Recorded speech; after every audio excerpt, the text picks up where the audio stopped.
Assalamualaikum warahmatullahi wabarakatuh, kaum muslimin yang dicintai Allah Subhanahu wa taala, kaum Tritunggal, kaum modalis, kaum pencari kebenaran dan seluruh penikmat setia channel Geraha Mualaf dimanapun kalian berada.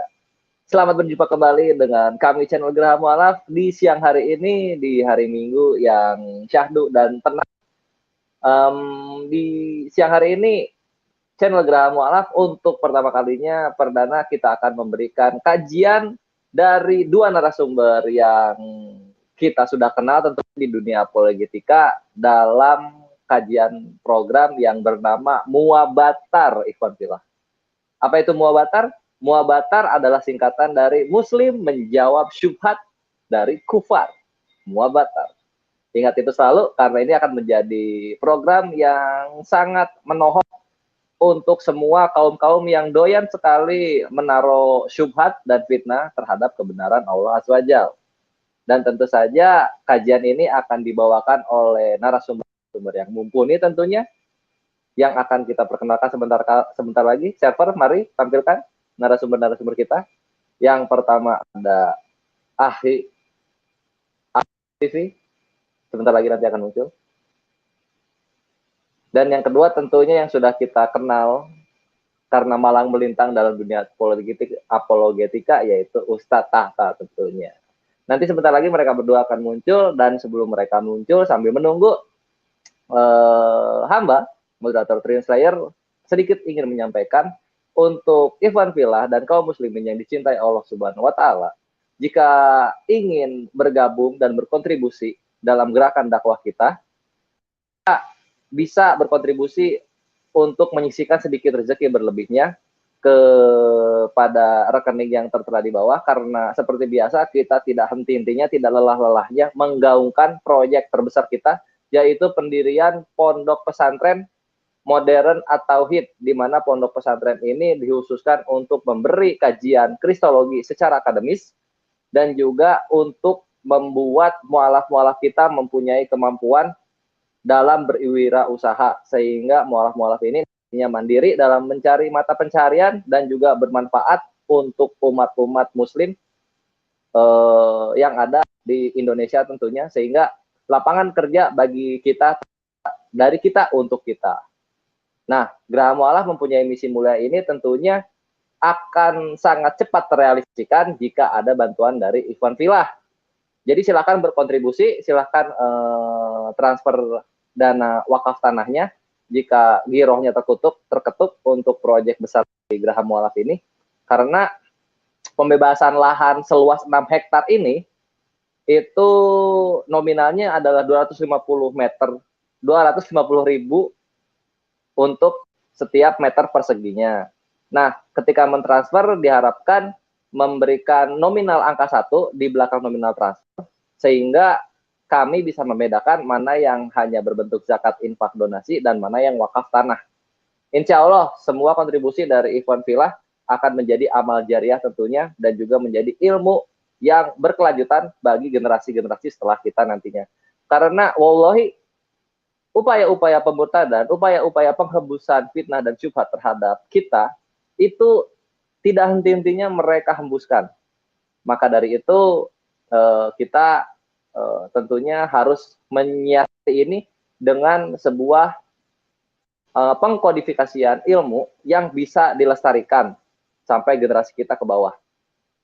Jadi membantah syubhat dan fitnah ini, Ikhwan Fillah, kita jangan lelah begitu. Lalu kemudian tanpa berpanjang lebar lagi, mari kita tampilkan narasumber-narasumber kita. Ya, server silahkan. Nah, yang sudah tampil ini adalah Ahi Naawan. Assalamualaikum ya Ahi. Bagaimana kabarnya di siang hari ini?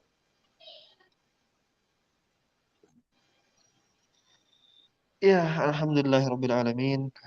Alhamdulillah ala kulli hal lah, segala setiap masa kita bersyukur pada Allah Subhanahu wa taala. Gimana kabarnya, Akhi Kalvin? Ya, alhamdulillah hamba juga lelah dan tampan seperti biasa ini. Segar banget ini melihat Ahi Awan di kajian terbarunya ya, yang insya Allah Ikhwan Fillah ini akan menjadi kajian tetap dalam Geraha Mualaf Muwabatar ini, dan dibawakan oleh narasumber kita yaitu Ahi Awan dan juga Ahi Ustadz Tahta, Ustadz yang kita hormati tentunya. Tapi kemungkinan Ustadz Tahta akan agak telat masuk ya karena ada sedikit masalah dengan koneksinya. Sehingga kita akan lanjut seiring kajian bergulir, kita sambil menantikan Ustadz Tahta untuk bergabung. Nah, bisa dilihat di banner bawah ini, Muabatar, Muslim menjawab syubhat kufar. Dan program ini adalah sebuah diskusi interaktif seputar varian-varian bacaan Al-Quran untuk kajian ininya. Jadi untuk Ivan Villa nanti kita akan ada sesi tanya jawab. Silahkan bertanya untuk topik yang mengenai varian-varian bacaan Al-Quran karena lumayan cukup banyak syubhat-syubhat yang dihembuskan di bacaan Al-Quran ini ya, terutama qiraah itu. Ahina Alwan, waktu hamba berikan untuk antum memberikan kajian dan wawasan bagi kita semua sambil kita menunggu Ustaz Tahta. Tafadhol. Ya. Bismillahirrahmanirrahim. Alhamdulillah hamdan yuafi ni'amahu wa yukafi mazidah. Ya Rabbana lakal hamdu kama yanbaghi li jalalika wa azimi sultanik. Sallallahu wasallim ala rasulina wa qudwatuna Muhammad sallallahu alaihi wasallam wa ala alihi wa sahbihi ajma'in, amma ba'du. Jadi teman-teman yang dirahmati Allah ya, kita tahu bahwasanya tidak henti-hentinya juga syubhat. Nah, syubhat itu kalau dalam bahasa Arab itu artinya, dalam bahasa Inggris itu diartikan doubts ya. Tapi sebelum kita masuk itu saya buka dulu, saya lupa ya.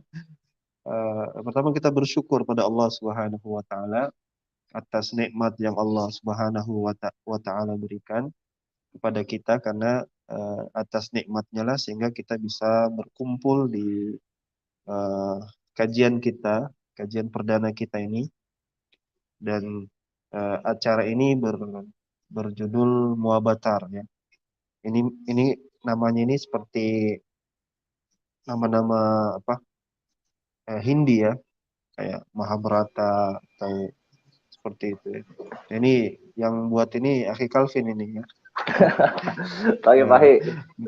Nah, Muslim menjawab syubhat kufar. Jadi Muabatar itu singkatan dari Muslim menjawab syubhat kufar. Nah, syubhat kufar ini ada banyak. Sambil kita tunggu Ustaz Tahta ya. Beliau lebih alim dari saya. Kita tunggu beliau nanti insya Allah bisa masuk. Agak sedikit kendala di device-nya. Nah, kemudian syubhat-syubhat ini banyak tersebar di zaman sekarang ini. Apalagi sekarang kan zaman media sosial ya. Banyak syubhat yang boleh dikata memperdaya banyak orang-orang yang miskin pengetahuan, miskin ilmu. Makanya syubhat itu kata Nabi anjuran Rasulullah sallallahu alaihi wasallam itu adalah agar kita tuh bertakwa ya dari hal-hal yang bersifat syubhat. Syubhat itu adalah sesuatu yang ketika kita dapat informasinya, tiba-tiba timbul di dalam hati kita keraguan ya. Bisa enggak seperti itu ya? Kok bisa seperti itu gitu ya. Bagi beberapa orang yang punya ilmu, syubhat itu bisa dijelaskan.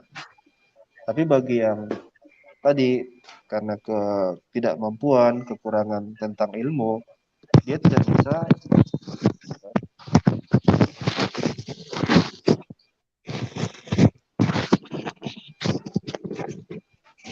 Begini mungkin lebih jelas ya. Dia tidak bisa menjawab syubhat tersebut. Nah, tugas kita sebagai seorang muslim, dan ini juga merupakan tujuan dari acara ini, adalah kita membantu menjelaskan baik kepada orang Islam sendiri atau kepada non-muslim yang juga terperangkap dengan syubhat-syubhat itu. Nah, ambil contoh misalnya ya, syubhat yang ada banyak kali syubhat ya. Syubhat seputar Al-Quran misalnya. Ada salah satu syubhat yang biasa dilontarkan itu misalnya ada 2 surat di dalam Al-Quran yang hilang. Ini syubhat yang biasa dilontarkan. Dia bawa satu riwayat, ada 2 akhir surat di dalam Al-Quran itu hilang. Nah, bagi orang-orang yang awam, dia akan lihat, wah, gimana nih? Kok bisa nih ayat atau surat di dalam Al-Quran bisa hilang? Tapi ternyata setelah dipelajari, dikaji, ternyata hadisnya itu atau riwayat itu bisa dikatakan tidak berdasar atau lemah. Ya, seperti diterangkan oleh Imam Ibnu Hazm misalnya. Itu salah satu contoh saja. Nah, pada kali ini, di kesempatan kali ini, di Muslim Menjawab ini, insya Allah kita akan banyak bahas tentang syubhat, ya, tentang pertanyaan-pertanyaan. Tapi pada kesempatan kali ini, kita fokusnya di varian bacaan. Ya, varian bacaan. Banyak orang yang tidak paham, kurang mengerti, baik pihak Muslim sendiri. Makanya di kesempatan kali ini kita akan buka live interaktif seputar syubhat-syubhat di dalam varian bacaan Al-Quran, gitu ya. Oke, di sini Ustaz Tahta belum bisa masuk sampai sekarang, dan menemani kita juga ini kayaknya ada Ustaz Yonatan Nandar juga sudah masuk.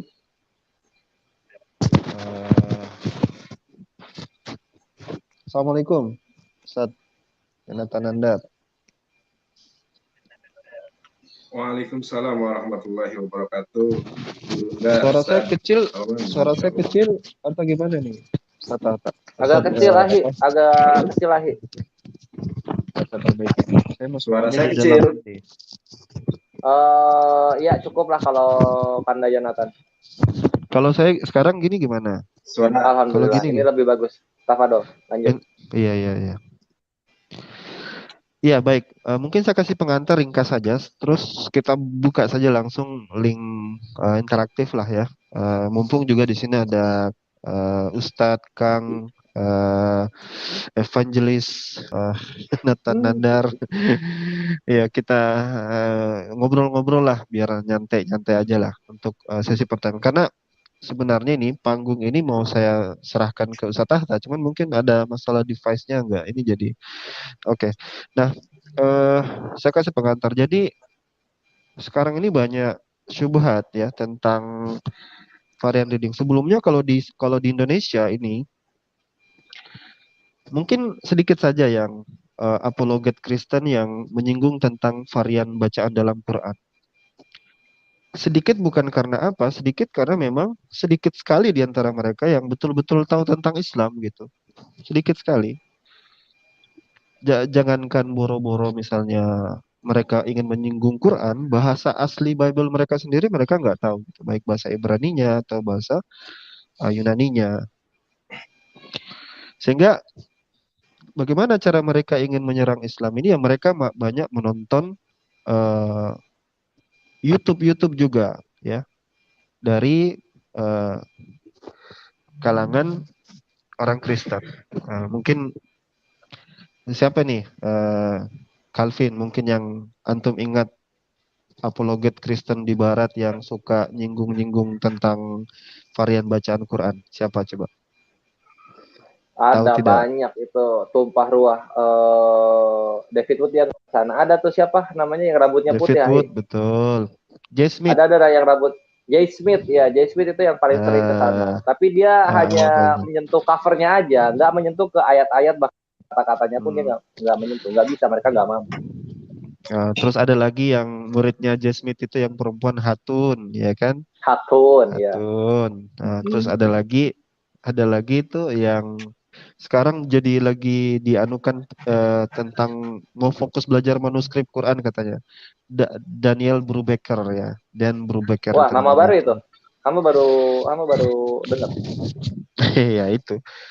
Nah, jadi di antara banyak orang eh, apolog banyak orang Kristen, apologet Kristen, hanya segelintir saja, mungkin saya bisa katakan, bisa dihitung jari orang-orang yang ingin atau bertanya soal varian bacaan di dalam Quran. Sangat sangat sedikit ilmu pengetahuan mereka tentang itu, kecuali mengambil dari sumber-sumber orang Kristen sendiri yang memang tidak senang dengan Islam, gitu.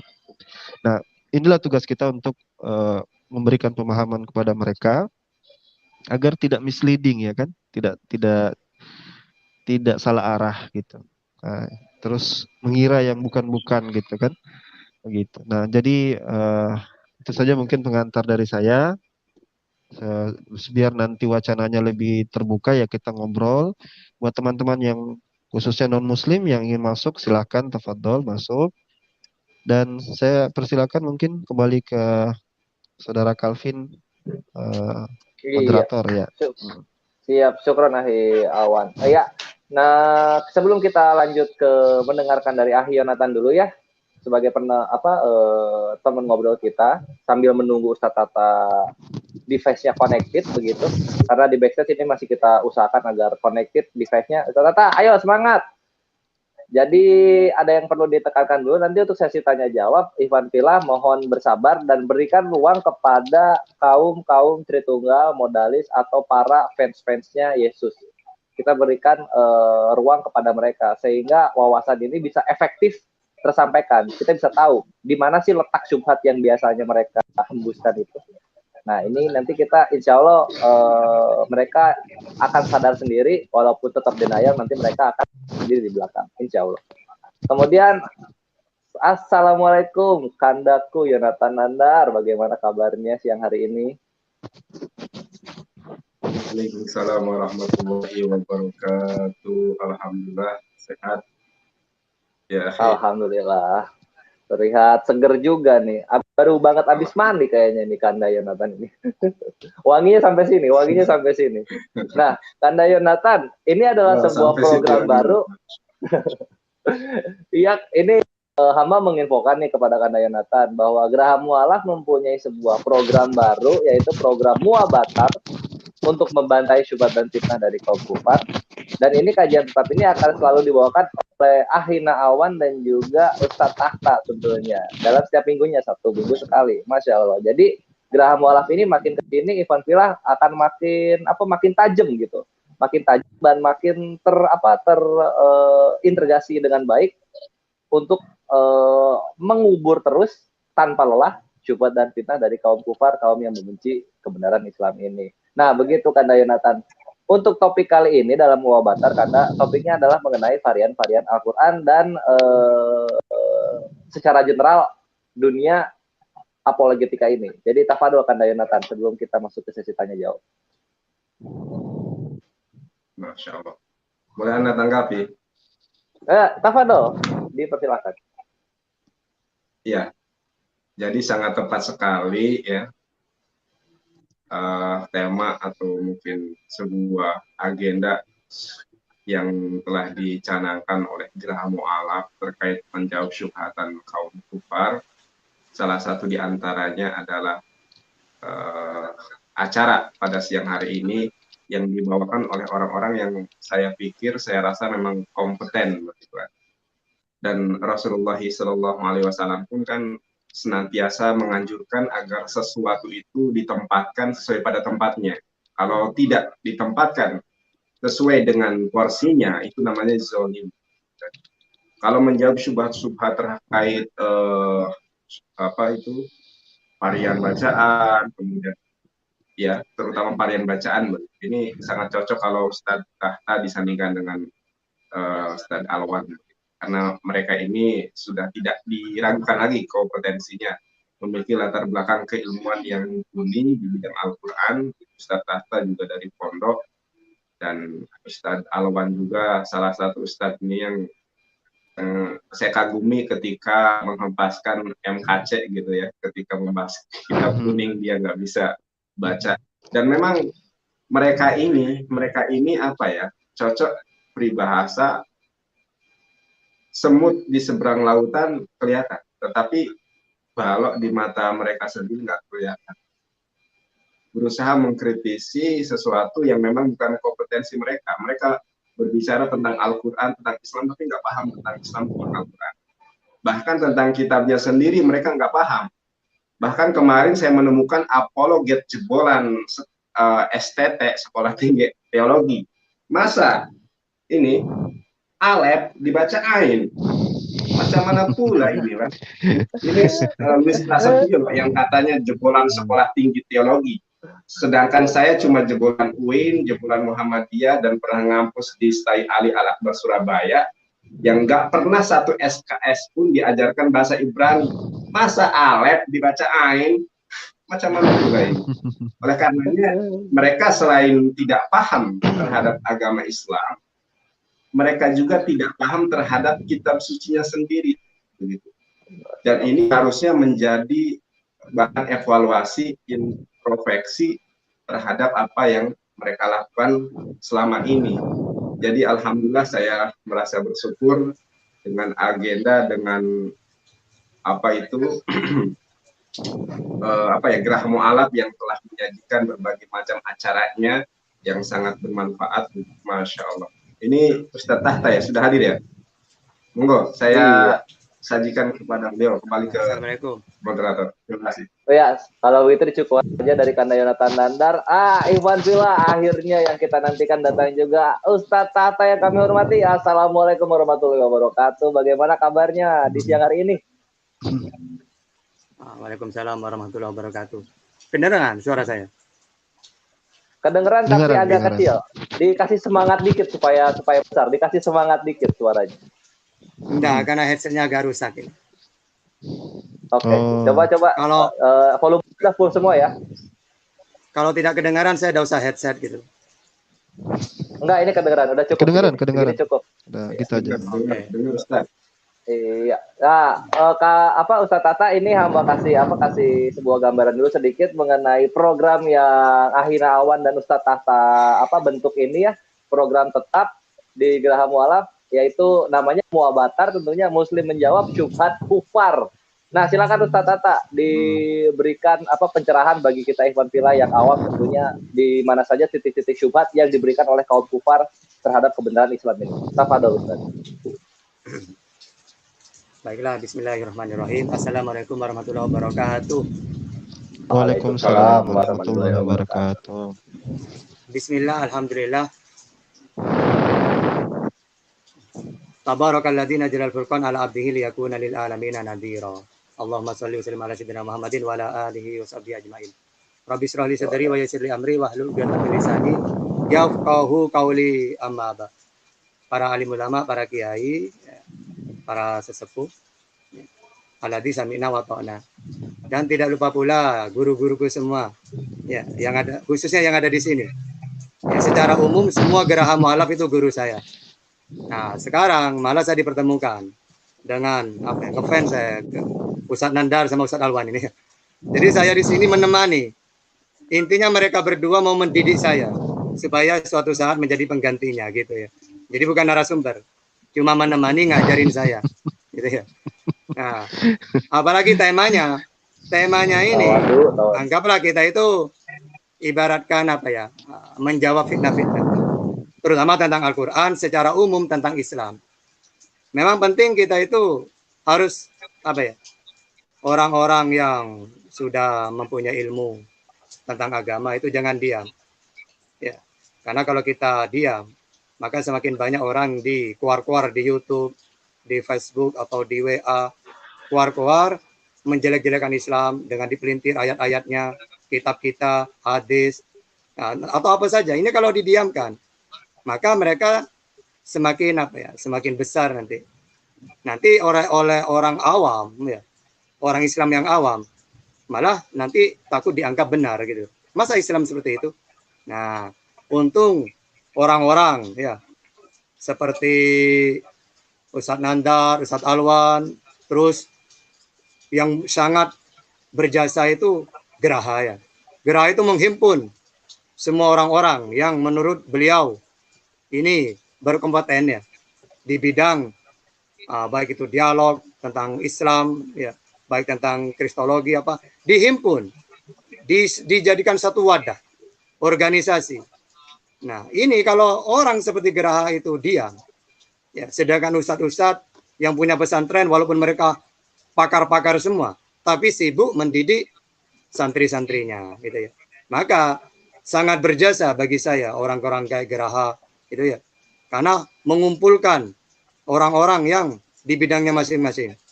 Nah, saya walaupun tidak tahu apa-apa, diundang, ya. Nah, nanti kalau memang saya dibutuhkan, kalau saya bisa memberikan, misalnya dia bertanya ya saya kalau bisa ya jawab.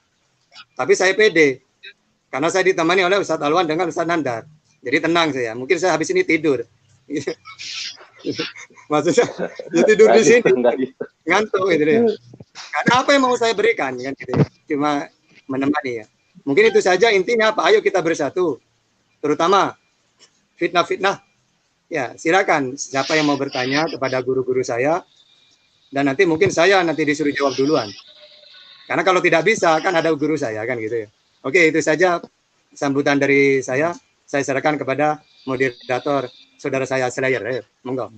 Iya, terima kasih Ustadznya hamba, Ustadz Tata. Ini emang tawadunya ini teladan hamba sekali ini Ustadz Tata ini. Lalu Ustadz Tata, ini kajian muabatar adalah kajian tetap Ustadz Tata. Nanti Ustadz Tata jadi 1 minggu sekali akan tampil di Geraha Mualaf dan memberikan contoh-contoh bagaimana cara membantahi dan ya pokoknya intinya bagaimana cara membantahi syubhat dari kaum kufar. Seminggu sekali di hari Minggu jam 1 Ustadz. Stay tune. Nah, sekarang mungkin Ahi Alwan sebelum kita lanjut ke sesi menjawab, ada yang ingin disampaikan terlebih dahulu? Iya, itu memang ciri khas dari Ustadz Tata itu gitu, suka merendah gitu. Tapi biasa kan kalau padi itu semakin berisi semakin merunduk biasanya gitu. Jadi kita mafhum itu bahasa-bahasa. Nah, jadi kalau di live chat belum ada yang ini nggak? Sudah ada yang siap nggak? Sebentar, mari kita lihat di live chat. Ya, waalaikumsalam Ivan Villa semua. Untuk kaum Tritungnya kayaknya masih pada tidur ini, kaum Tritungnya ini. Oke. Tapi ada satu pertanyaan yang mungkin bisa dijawab. Ini Ahi, kalau kita udah masuk ke sesi tanya jawab, ada sesuatu yang ingin ditanyakan ini. Oh ya, boleh lah. Jadi mungkin biar ini ya, biar kita dapat metode diskusi kita pada kesempatan kali ini karena ini interaktif. Jadi kan teman-teman boleh bertanya di live chat kalau malu untuk tampil di apa namanya di StreamYard ini secara langsung. Tapi kalau ada yang berani mau langsung juga tafadhol gitu ya, Akhi Calvin ya. Oke lah, kita mulai saja lah. Nah. Oke, kalau begitu Ivan Villa kita buka ya sesi tanya jawab dari yang live komen dan juga kepada narasumber. Kaum Tritunggal kami persilakan untuk naik ke atas gitu. Tapi kalau misalnya batinnya nggak kuat untuk naik karena takut dibantah langsung, silakan tanya saja dari bawah. Karena kami juga menyediakan kami juga membaca last comment. Nah, untuk yang pertama mungkin kita bisa jelaskan asatidku yang di live dari Ahi Halfani ini dia bertanya kalau boleh tahu apologet itu apa ya? Nah, ini mungkin bisa dijelaskan apa itu apologet dan apologetika begitu. Tafadhol. Satu-satu. Nah, tafadhol. Nah, kalau saya tidak tahu kayak gitu. Ustadz Alwan aja, Ustadz Nandar. Iya, jadi apologetika itu kayak apa ya? Kayak berasal dari kata apologi gitu. Jadi kayak mencari, kalau Calvin mungkin juga lebih tahu itu kalau istilah-istilah kayak gitu. Jadi berapologetika itu dari kata apologi ya, benar ya Calvin ya? Tepat. Iya, jadi apologi kalau di Indonesia kan yang tepat itu apa ya? Yang bahasa Indonesia apologize kan minta maaf, apologize. Kalau apologi itu kayak apa? Mencari pembenaran apologi itu, ya? Membenarkan ya? Iya, mencari pembenaran, tapi bukan pembenaran karena sesuatu yang salah begitu, tapi lebih ke apologi itu lebih kemana ya kata-kata yang tepatnya? Lebih ke Memberikan, pembelaan ya, pembelaan argumen ya iya, gitu ya. pembelaan argumentasi begitu. Karena Iya, benar iya, gitu, tapi iya. diisukan salah. Nah, itu intinya Nah, Ikhwan Fillah. iya, tapi belum tentu juga seorang apologetika. Jadi apologetika itu orang yang melakukan usaha pembenaran itu. Belum tentu juga seorang apologet ya, ya orang yang melakukan itu apologet Iya, itu benar gitu. Karena boleh jadi dia juga salah dalam kalau kalau eh, berapologet itu artinya tindakannya atau perbuatan untuk melakukan pembelaan tadi itu. Kira-kira kayak kayak seperti itu. Gitu iya. aja. Jadi Ikhwan Fillah yang di live komen penjelasannya begitu dari yang seperti Ahina Alwan jelaskan ya, apologet itu adalah para pelaku-pelaku yang memberikan klarifikasi terhadap isu-isu yang dihembuskan kepada keimanan mereka. Nah, yang menjawab itu namanya apologet.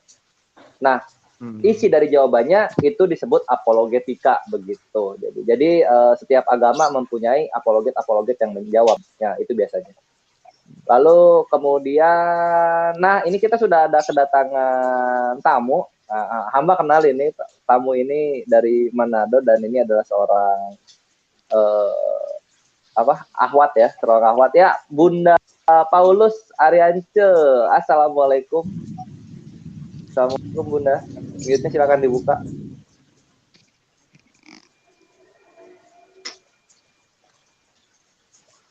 Mute-nya masih ketutup itu Bunda. Dibuka dulu barangkali. Dari server mungkin bisa dibantu buka mute-nya.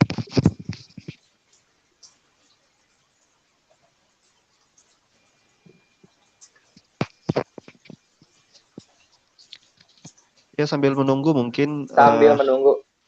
ya mungkin Ya, Ustaz sambil Tahta menunggu. bisa Ini ada, iya. Bagaimana? Ada pertanyaannya? Iya ada ini pertanyaan Wah. dari Puan Filah juga, ini dari kaum muslim juga. Saya mau tanya Ustadz Tata, Ustadz ya, bagaimana cara menyerang balik penginjil jika dia memakai dalil Al-Quran untuk melemahkan iman seorang muslim? Wah ini terlalu luas ini. Tapi tafadol, Ikhwan Filah, asatidku, dibagi aja jawaban-jawabannya. Dimulai dari Ustadz Tata dulu mungkin. Bagaimana tuh cara menjawab para pelaku-pelaku syubhat ini ketika mereka menyerang menggunakan dalil Al-Quran? Tafadol Ustaz Tata. Nah, kalau mereka menyerang dalil Al-Quran, lihat dulu. Dan ini sudah umum ya. Kita diserang pakai Al-Quran sendiri. Seakan-akan kalau mereka pakai Al-Quran lebih mudah untuk mengelabui orang. Ya makanya kalau kita bersatu, kan saya sudah sering kalau di grup WA itu kan saya, kalau di sini saya tidak berani sombong ya. Kalau di WA saya silakan mau nanya apa saja gitu. Misalnya mereka menanya tentang memakai Isa pakai Al-Quran ya, dihubungkan dengan Yesus itu ya. Lalu apa saja? Maka tugas kami menyerang baliknya itu mudah. Karena kami tahu per kalimat itu. Assalamualaikum warahmatullahi wabarakatuh. Waalaikumsalam warahmatullahi wabarakatuh. Waalaikumsalam Bunda. Iya. Nah, nanti Bunda kita akan ngobrol-ngobrol. Ya, Bunda asal Manado tapi sudah ada di Papua. Ya. Iya. Oh iya, siap. Jadi diperkenalkan dari Manado dan Merauke. Jadi sudah di Merauke ini. Apa kabar semuanya?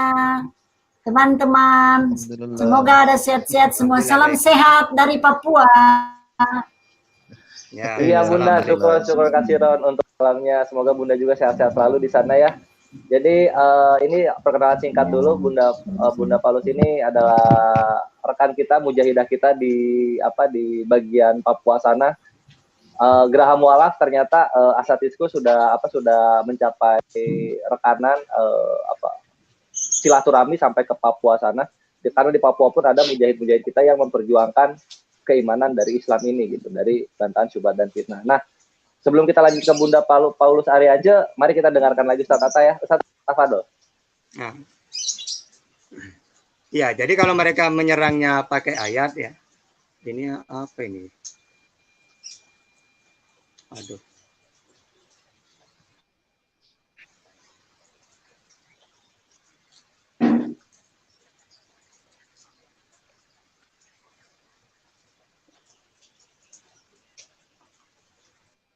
Kenapa, Ustaz? Oke, tes. Halo, Masuk?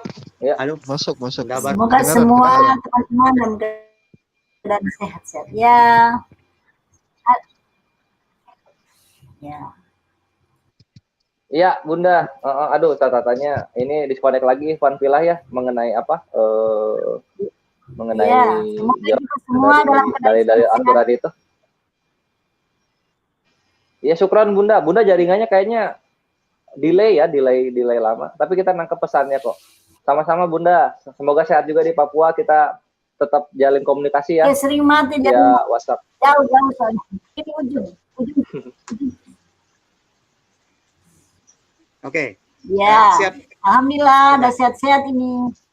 Iya. Sebenarnya di Alhamdulillah. sini Bang Alvin. kita sudah memulai jalan program ya sebagai ketua wilayah Apa Ustaz kata YPMA. sebentar? Ini ada delay Namun, dari Bunda Pak. masih mengikuti aturan pemerintah.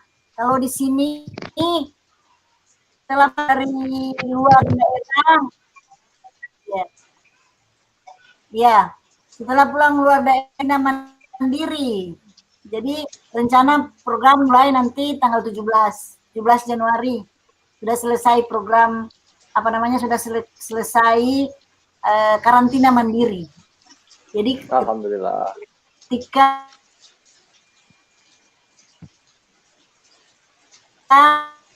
ada masyarakat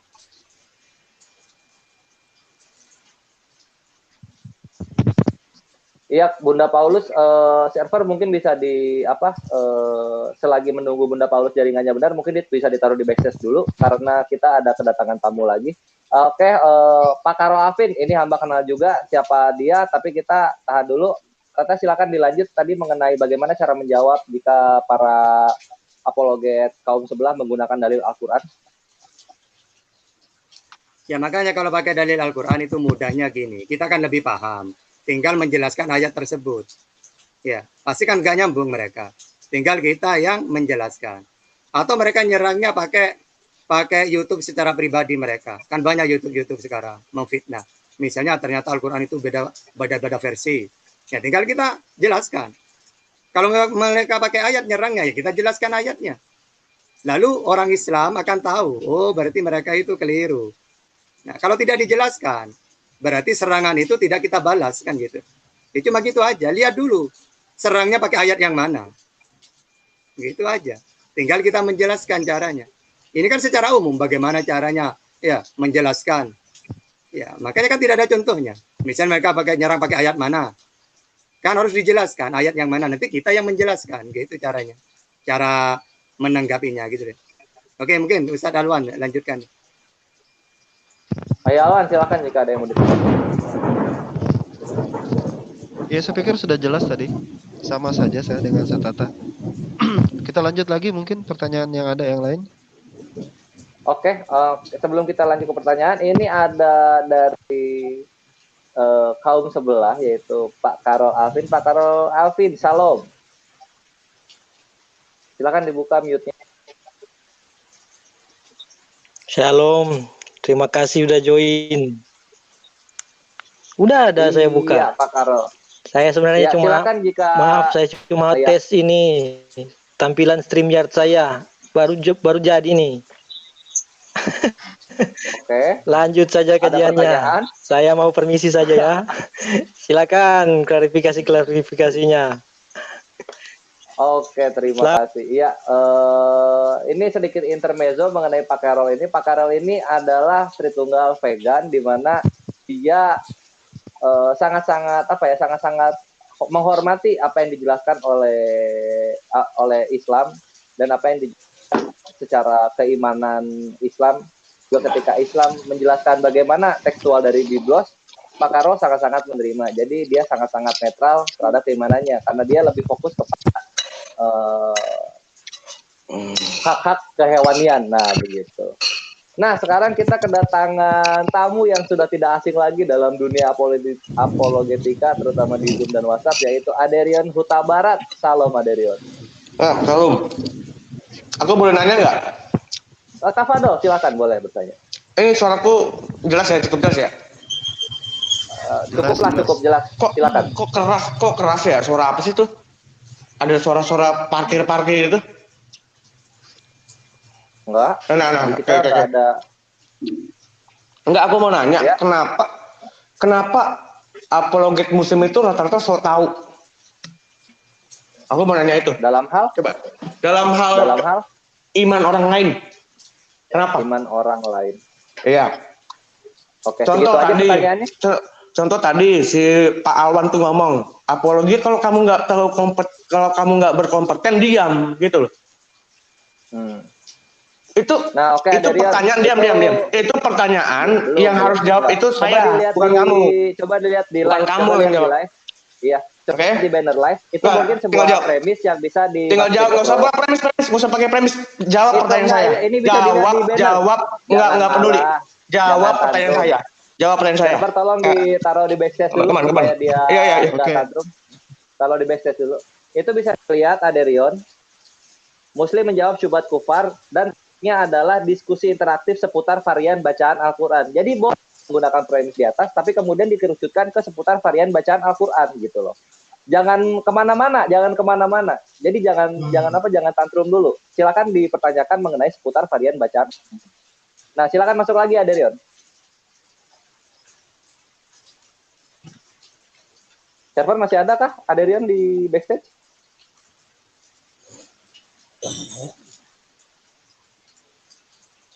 Nah, inilah Ivan Villa, salah satu contoh apologetnya Tritunggal ya.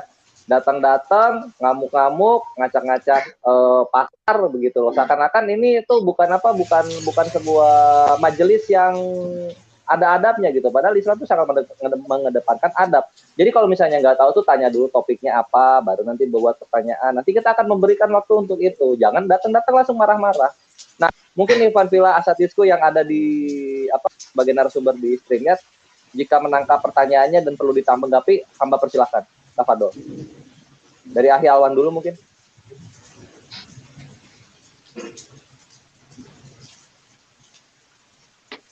Bisa diulang nggak yang dia keluhkan apa tadi? Yang dia keluhkan itu kenapa? Ini sebenarnya out of topic. Dia membahasnya begini. Kenapa apologet Muslim suka so tahu mengenai keimanan kaum lain. Kaum lain di sini tuh kaumnya Aderion ini. Tafadol. Iya, kalau saya itu mungkin ucapan desperate ya, putus asa ya, melihat fenomena bagaimana apologet Muslim kita itu banyak menguasai Bible, sejarah Bible ya. Jadi tidak ada ungkapan lain yang bisa dia ungkapkan selain keluh kesah dan marah. Kok kita seakan-akan sok tahu? Bukan sok tahu Aderion, kita memang tahu. Itu aja sih jawaban dari saya. Sangat padat dan faktual. Ustaz Tasa, silakan. Ya, seharusnya pertanyaannya bukan gitu. Kalau memang sok tahu, mereka menganggap lebih tahu, ya dialog. Kan ada Ustaz Nandar, ya, ada Geram Alaf, sudah ada ringnya. Kalau memang kami sok tahu, dan yang tahu itu mereka, ya tinggal aja duet. Dialog. Mana yang sok tahu nanti pendengar yang menentukan, kan gitu. Dan yang tahu itu mereka. Udah, kayak gitu. Iya. Toyib, Toyib. Nah, sekarang Kak Yonatan silakan. Mungkin ada tanggapan bagaimana watak dan juga pertanyaannya yang out of topic dari Aderion tadi. Apa dong? Halo. Masuk ya? Apa dong? Sebentar, tamu kita dengarkan dulu tanggapan dari Kanda Yonatan. Baru nanti kami kepada Anda. Ya, Tafadol, Kanda Yonatan. Ya, betul. Jadi saya sependapat dengan Ustadz Tahta, dengan Ustadz Alwan, terutama tadi Ustadz Alwan mengatakan bahwa ini adalah bentuk dari keputusasaan mereka. Ya. Dan memang bukan kita sok tahu, memang kita itu lebih tahu dari mereka. Contoh ya. Kemarin saya berdebat dengan Ufti Watimena, saya sebut namanya saja ya. Dia bilang bahwa Tanakh itu adalah Bereshit, Shemot, Vaikra, Medidar, Debarim. Itu bukan Tanakh, coy. Saya katakan, itu Torah. Kalau Tanakh itu kan singkatan, Torah, Nevi'im, Ketubim. Itu salah satu sanggahan yang sangat telak bahwa memang kita itu lebih tahu dari mereka. Kemudian, saya tadi sempat menyinggung ya, ada sekolah, ada katanya gembala jebolan sekolah tinggi teologi. Masa huruf alef dibaca ain? Ini saya nggak ngerti ini. Apakah di STT itu nggak diajarin bahasa Ibrani? Masa alef dibaca ain? Memang di dalam bahasa Ibrani itu kan ada Sephardi, ada Ashkenazi. Ada yang mengatakan ain dibaca a, ada ya. Ini huruf ain. Huruf ain ada yang membacanya a, tetapi tidak ada huruf huruf alef dibaca ain. Nah ini. Jadi memang betul kata Ustaz Tahta tadi, langkah yang harus ditunjukkan kalau memang mereka lebih tahu kitab suci mereka, yaitu dialog, bukan marah-marah. Sekian, terima kasih. Iya, terima kasih, cukup menjelaskan ya bagaimana harusnya apologet dari Tritunggal ini bersikap terhadap isu-isu yang datang kepada mereka gitu. Karena isu yang kami bawakan ini sebenarnya kebenaran. Jangan ditanggapi dengan marah-marah, tanggapi dengan akademis. Itu seharusnya. Sekarang kita lanjut kepada tamu-tamu kita. Di sini udah ada 3 tamu ya. Mungkin dari 1 tamu akan ditanggapi oleh 1 narasumber saja supaya mempercepat bahasan. Yang pertama muncul tadi adalah Bro Hud. Salam, Bro Hud. Selamat siang. Iya, siang. Silakan jika ada yang ingin ditanyakan mengenai varian-varian Al-Quran. Sebetulnya saya senang sekali kita bisa berdialog dengan sehat. Cuman saya agak keberatan dengan teman-teman dari Muslim kalau berdialog tentang iman Kristen menggunakan kitab-kitab yang tidak diakui di gereja gitu. Sehingga contoh kayak Injil Barnabas itu kan gereja tidak mengakui, tapi teman-teman Muslim selalu mengkutip kitab itu. Satu, kemudian sementara pihak-pihak yang dari Kristen, kalau memang dia berdebat, dia akan menggunakan Al-Quran, hadits, sunnah, siraj, dan kitab-kitab yang memang diakui sahih dalam Muslim. Itu aja sih, keberatan aja. Gak apa-apa, lanjut aja. Oke, untuk varian-varian Al-Qurannya, ada yang mau dihembuskan mungkin, dipertanyakan?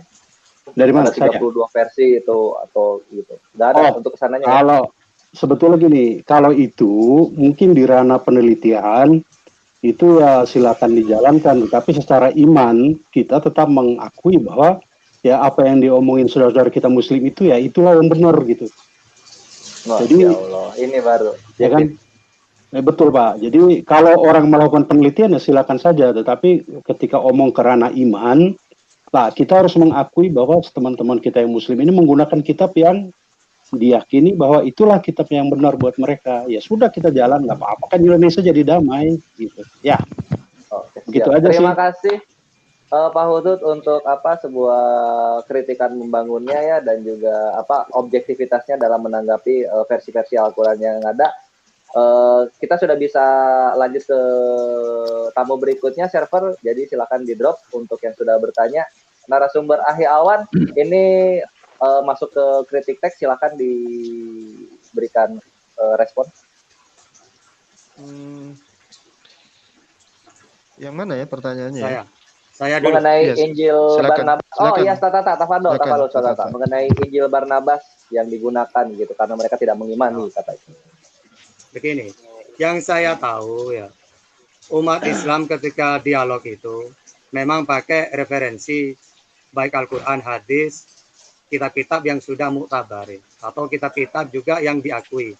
Begitu juga ketika kami pakai kitab mereka, gak ada. Barnabas itu jarang digunakan. Yang ada Markus, Lukas, Yohanes, Matius gitu. Contoh-contoh kami mengatakan ya, pertama iman kami dalam Islam, wa rasulan ila bani Israel. Kami mengatakan bahwa itu utusan Allah untuk Israel. Lalu kami pakai ayat mereka, bukan Barnabas. Tapi apa? Di kitab mereka juga di antara 3-4 itu. Kalau bukan Markus, Yohanes, Lukas, ya Matius. Aku diutus hanya kepada domba-domba yang dari Israel. Aku berdoa untuk mereka Israel, bukan untuk dunia berdoa. Nah ini kan bukan Barnabas. Ya. Contoh lagi dalam Al-Quran dia diberi firman, wahyu sama seperti Nabi Muhammad. Ternyata di dalam mereka, di kitab mereka itu tetap 4 itu, bukan Barnabas. Ya. Apa? Segala firman yang kau sampaikan kepadaku telah kau sampaikan kepada mereka. Apakah itu Barnabas? Kan bukan. Ya. Atau mengatakan dalam Islam ya, Yesus itu punya Tuhan yaitu Allah yang Esa. Kami memakai ya itu juga Matius, Markus, Lukas, Yohanes. tidak memakai Barnabas kan? Gitu. Jadi kami tidak memakai kitab yang mereka tidak akui, tapi yang mereka akui, yang saya tahu gitu. Gitu. Jarang memakai Barnabas itu. Gitu dah. Oke, itu saja ya. Sebagai klarifikasi lah.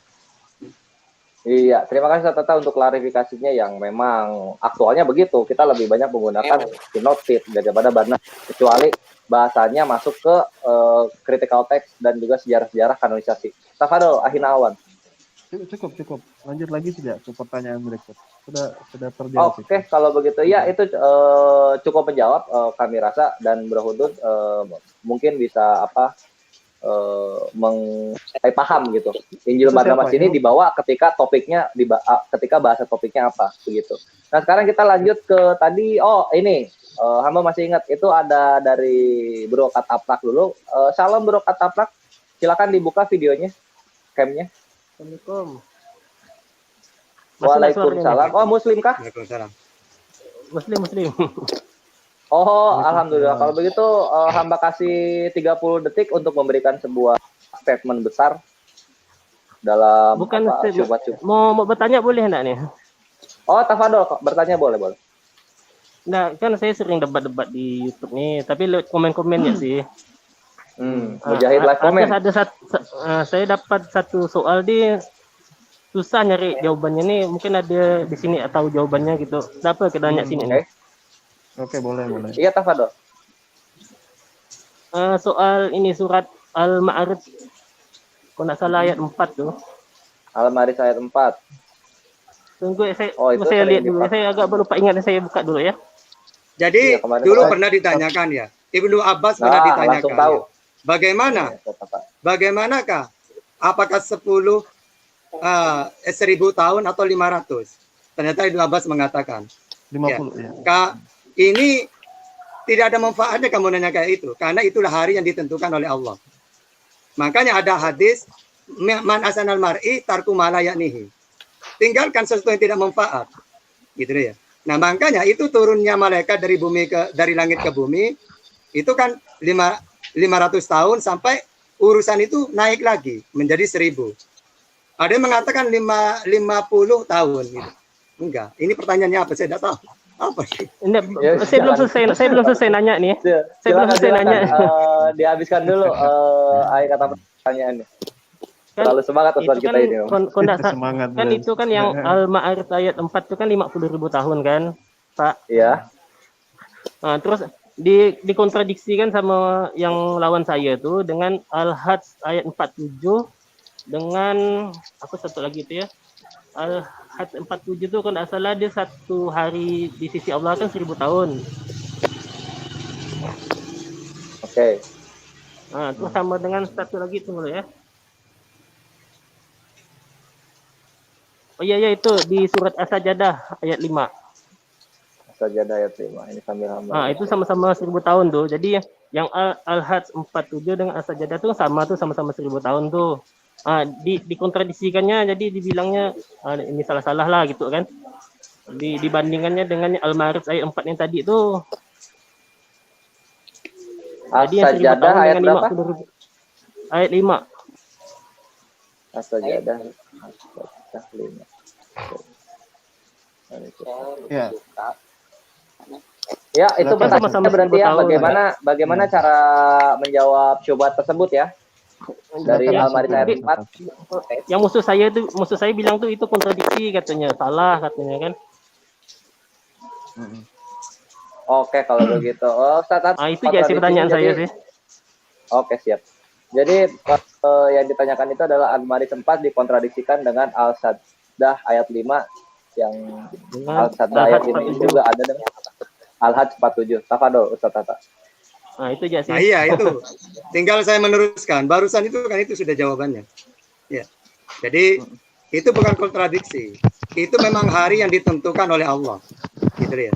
Makanya banyak itu penafsir kayak gitu. Makanya kata penafsir itu hari yang dikehendaki oleh Allah, baik itu 50.000 atau 1.000 ya. 50.000, Pak. 50.000 atau dengan yang 1.000 ya. Itu hari yang ditentukan oleh Allah. Dan biasanya teksnya itu berbeda. Yang 1.000 itu membahas tentang gini. besok kita di akhirat itu, orang-orang yang Islam ya, itu menunggu hisab di hari kiamat itu bahkan seperti orang yang sholat 2 rakaat. Sangat sebentar ya. Tapi orang-orang kafir itu sangat minta disegerakan. Apa kata Allah? Oh, ini sudah ketetapan. Ketetapan tidak bisa segera kamu. Karena memang urusan Allah dari langit, ya, yang ke-7 sampai urusan ini ke bumi gitu ya. Itu ibaratkan 1000 tahun. Ada yang mengatakan 50 ribu ya. Nah, ini tidak kontradiksi. Memang konteksnya berbeda. Bahkan di ayat yang satunya itu ucapannya orang-orang kafir. Ya Allah, kalau memang Al-Quran itu benar, segerakanlah azab untuk saya. Oh, tidak bisa. Urusan itu sudah ditentukan oleh Allah. Bukan berarti kamu minta azab sekarang, datang sekarang, enggak. Bahkan urusan di sisi Allah itu bagaikan sehari, bagaikan 1000 tahun. Ukuran akhirat atau hitungan yang ditentukan oleh Allah. Itu saja. Makanya secara kesimpulan, dulu juga ditanyakan oleh kepada Ibnu Abbas. Ya Ibnu Abbas, bagaimana maksudnya? Yang ini kok 50.000, yang satu 1000. Apa kata Ibnu Abbas? Kamu menanyakan sesuatu yang tidak manfaat. Itu sudah hari yang ditentukan oleh Allah. Lalu berkehendak yang satu seperti ini, ya konteksnya apa? Dari langit ke bumi 50.000 tahun. Itu sudah ketentuan Allah. Bahkan nanti di akhirat yang 1000 tahun, ketika orang-orang minta segerakan masuk disiksa itu minta disegerakan. Ini tetap tidak bisa. Mereka tetap mengalami kepahitan dan itu ibaratkan 1 hari lamanya seperti 1000 tahun. Tapi kalau orang Islam, walaupun 1 hari sama seperti 1000 tahun, karena orang Islam itu dalam keadaan posisi enak, maka seperti sholat 2 rakaat. Tapi mereka menunggu datangnya keputusan akhirat di neraka itu, 1 hari itu bagaikan 1000 tahun. Ya makanya saya lebih cocok ke Ibnu Abbas. Ibnu Abbas itu gini, jangan kamu menanyakan sesuatu yang sudah ditetapkan oleh Allah. Tarkuhu malayanihi. Tinggalkan sesuatu yang tidak bermanfaat. Mendingan kamu nanya bagaimana caranya taat kepada Allah. Bagaimana caranya agar kita dicintai oleh Allah. Karena kalau nanyanya seperti itu sesuatu yang sia-sia. Sama seperti gini orang dulu itu. Kalau orang kenalan, hai Slayer, kenalan, nama saya Slayer. Nama kamu siapa? Tahta. Selesai.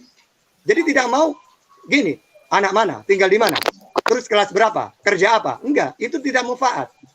Begitu juga ketika ditanya Al-Quran hal seperti itu, sesuatu yang ditetapkan oleh Allah, kata Ibnu Abbas, itu tidak bermanfaat. Tarkuhu malayanihi. Jadi ya sudah, teksnya seperti itu, kata Ibnu Abbas. Gitu deh ya. Ya mungkin Iya, Pak, yang ya, Pak. lain gitu.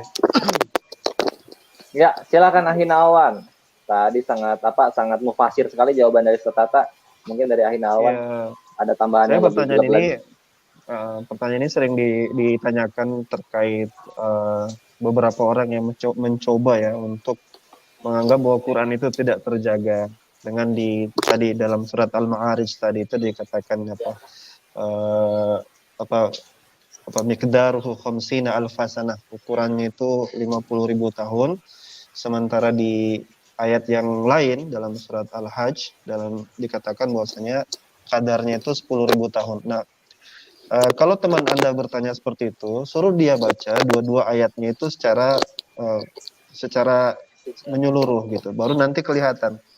Dalam surat Al-Ma'arij itu kan bercerita tentang malaikat dan malaikat dengan Jibril, ya kan? Konteks waktu dan tempatnya berbeda, ya kan? Itu berbicara tentang akhirat. Sementara yang di dalam surat Al-Hajj itu bercerita tentang kadar waktu di dunia ini. Gitu. Jadi satu konteksnya dunia, satu konteksnya di akhirat.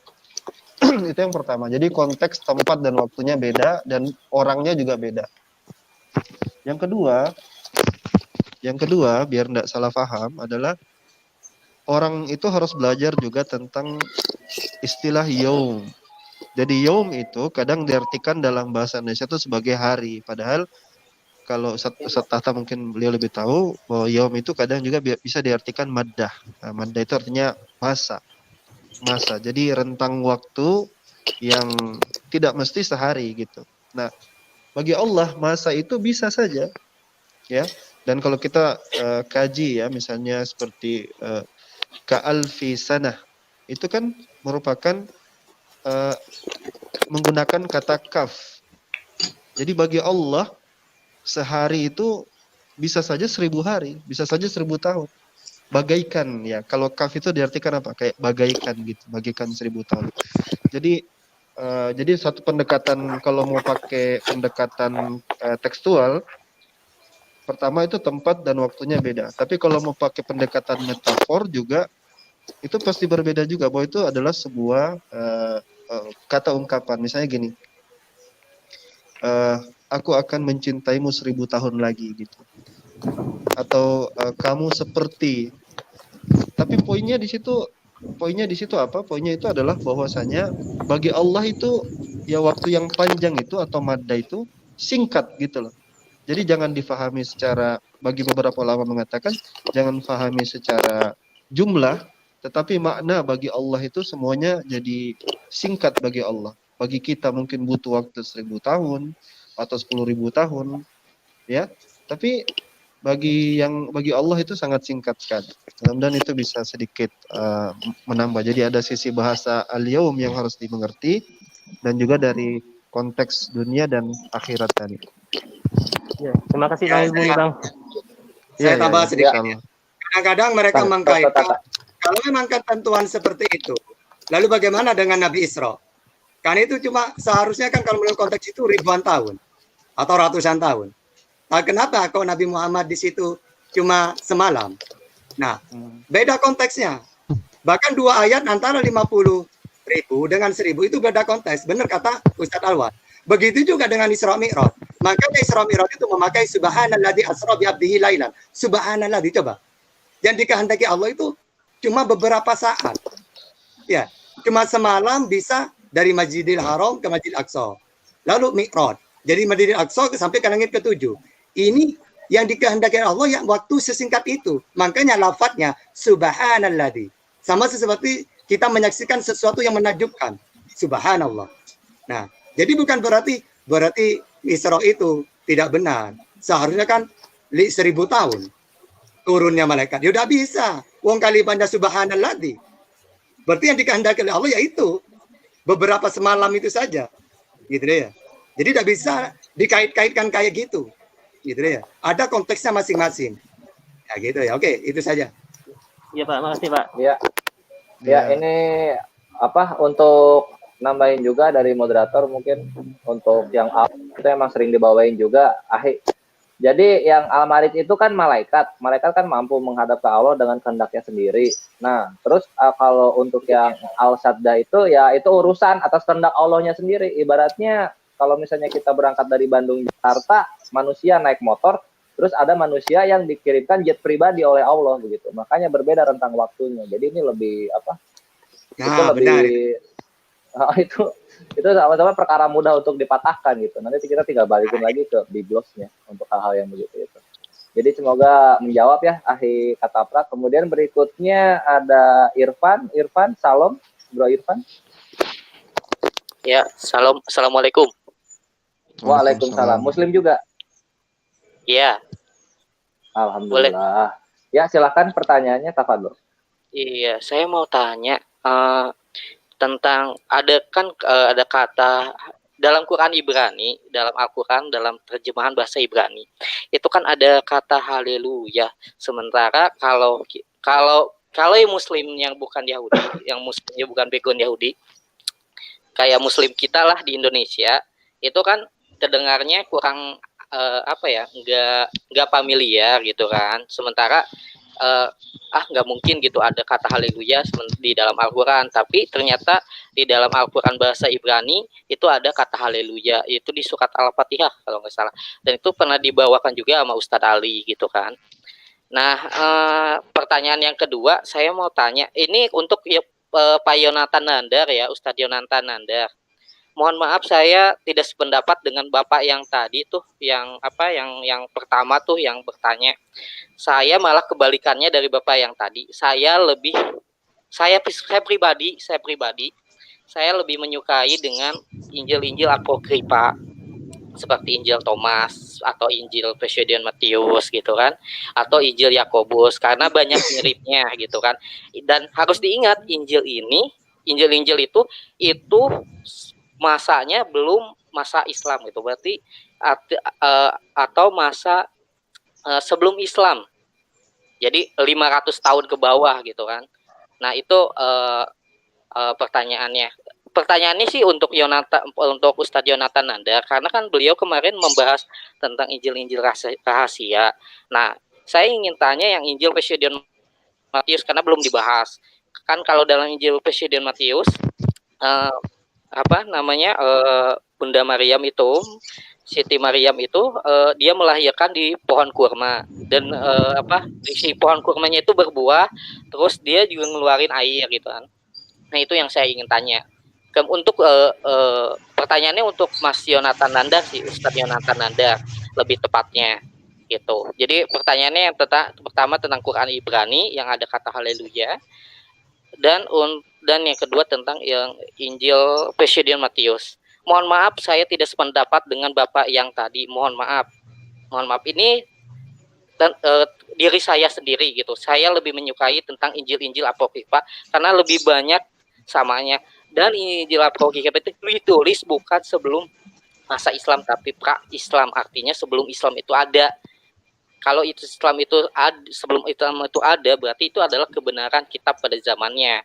Nah, mau itu dianggap dongeng atau bukan dongeng, yaitu urusan mereka. Yang penting itu adalah menurut saya itu kebenaran kitab pada zamannya sebelum Islam, zamannya sebelum Islam, bukan setelah Islam.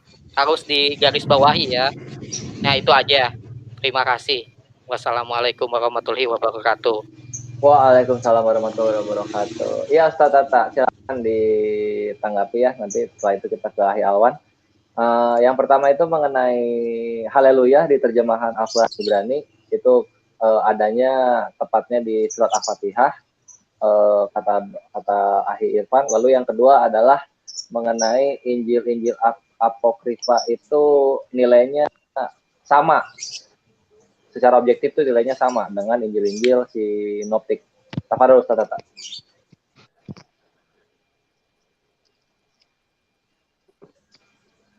Oh, oke, ada sinyal.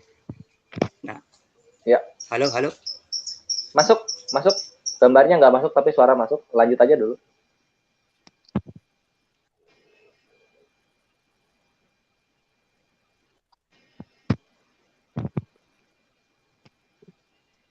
Tata. Oke, Ahi Alwan, silakan didahului. Ya, baik. Tadi pertanyaan kata alhamdulillah, kemudian ada di dalam terjemahan Ibrani.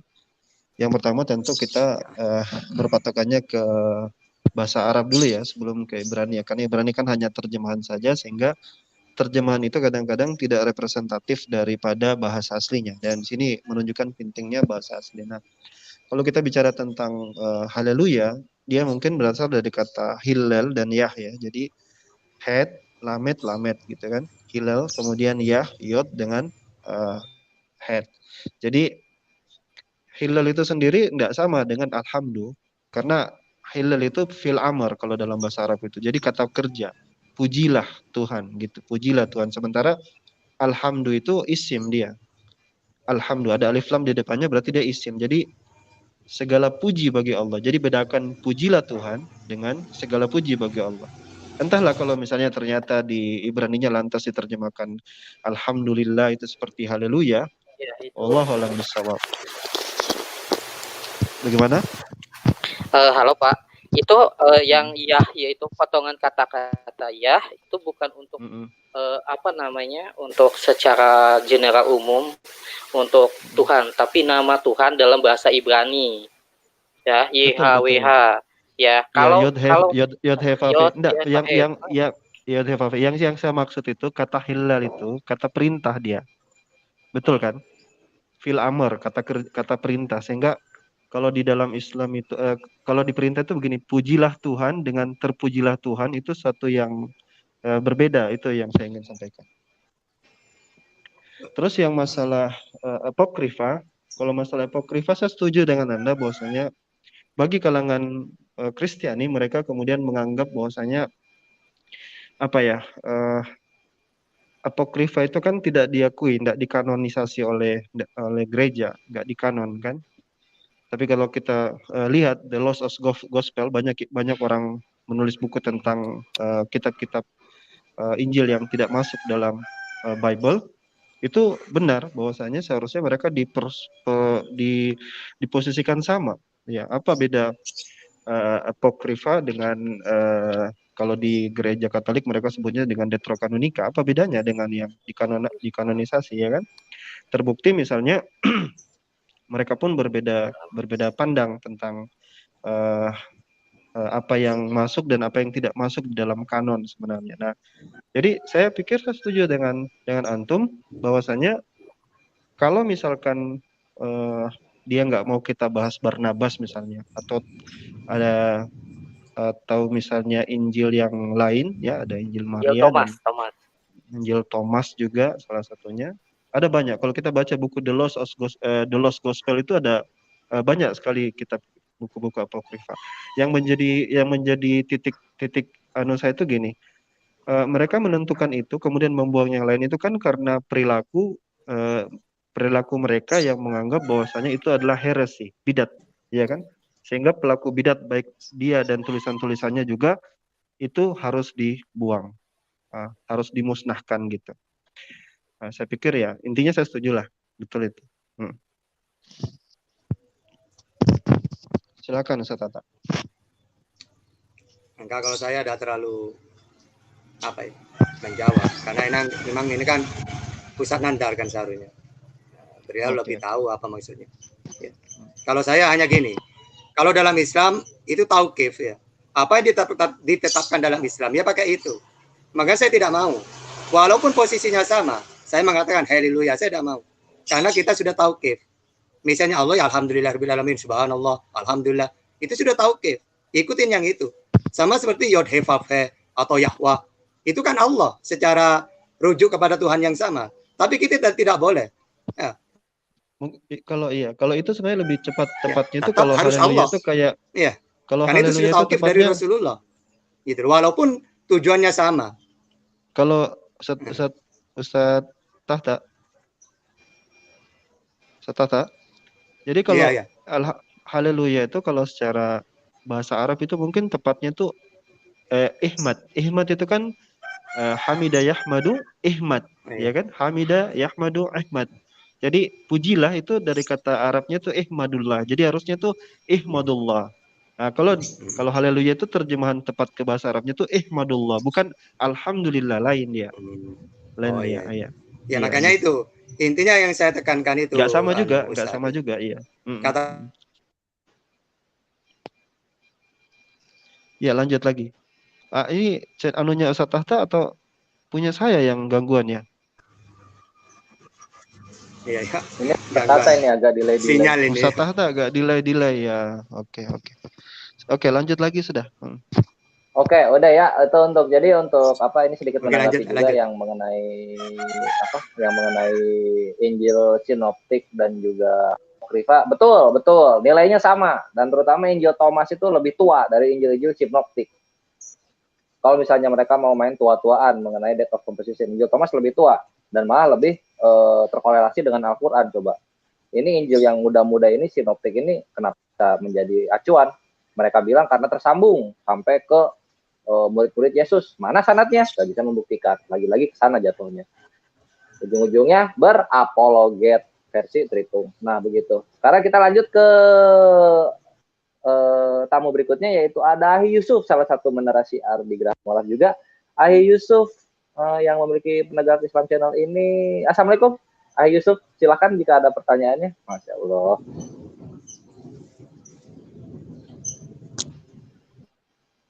Ahi,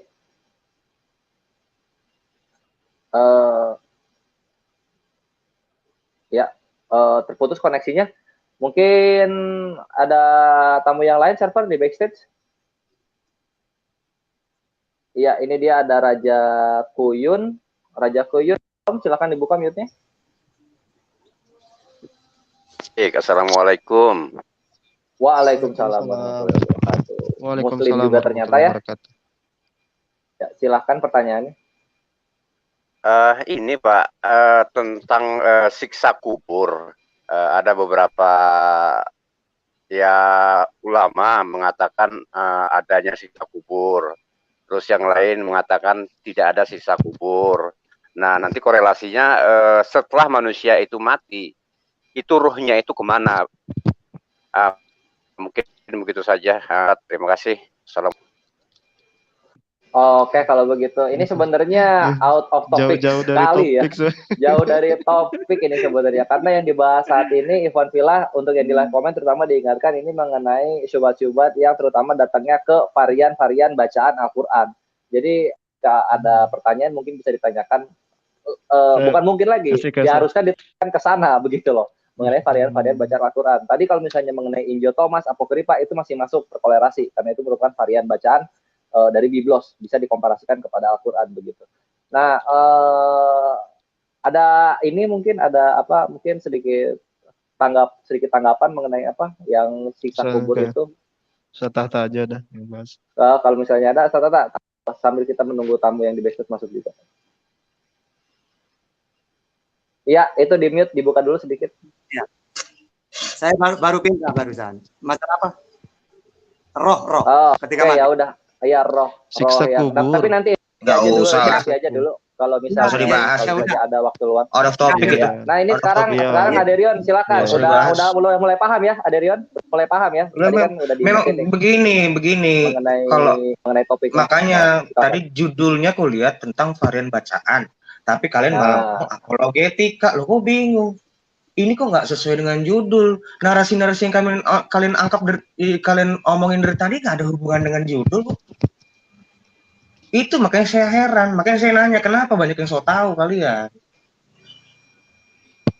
Dari tadi nggak ada tuh tentang kalian membahas tentang varian teks, varian bacaan. Bukan cuma bacaan, teks. Bukan cuma bacaan, bukan cuma lajahnya yang berbeda. Itu teksnya juga berbeda. Bener nggak? Oke. Silakan pertanyaannya. Nanti dikolek aja jawaban.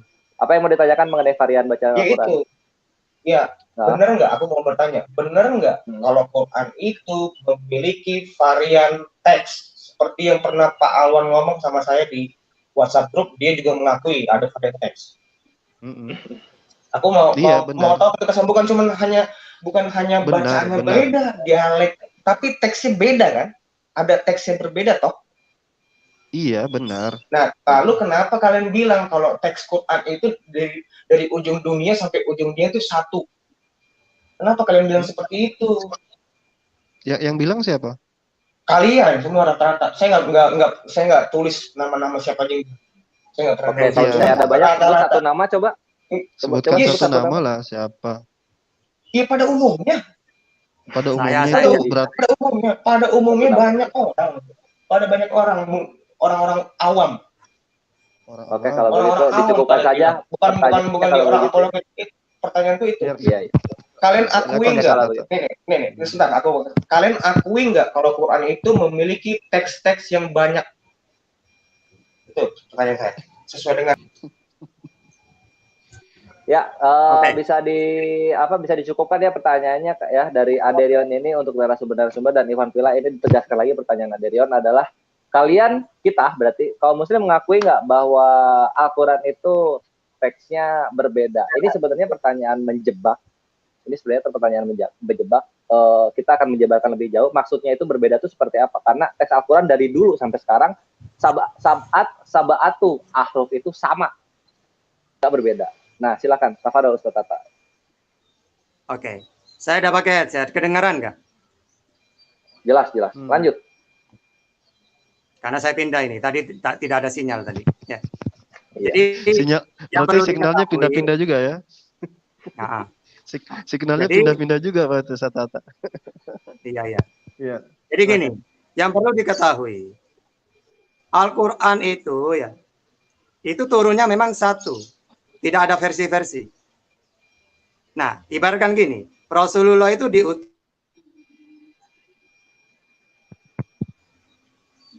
Oke. Gangguan barusan. Dengar sekarang Selayar? Bang, dengar. Lanjut Ustaz Tata. Sudah. Dengar? Dengar, lanjutkan. Halo. Dengar. Halo Selayar. Dengar Ustaz Tata. Waduh, ini malah Ustaz Tatanya nggak bisa denger ini. Halo. Dengar, aduh, sebentar. Aduh. Mana? Halo.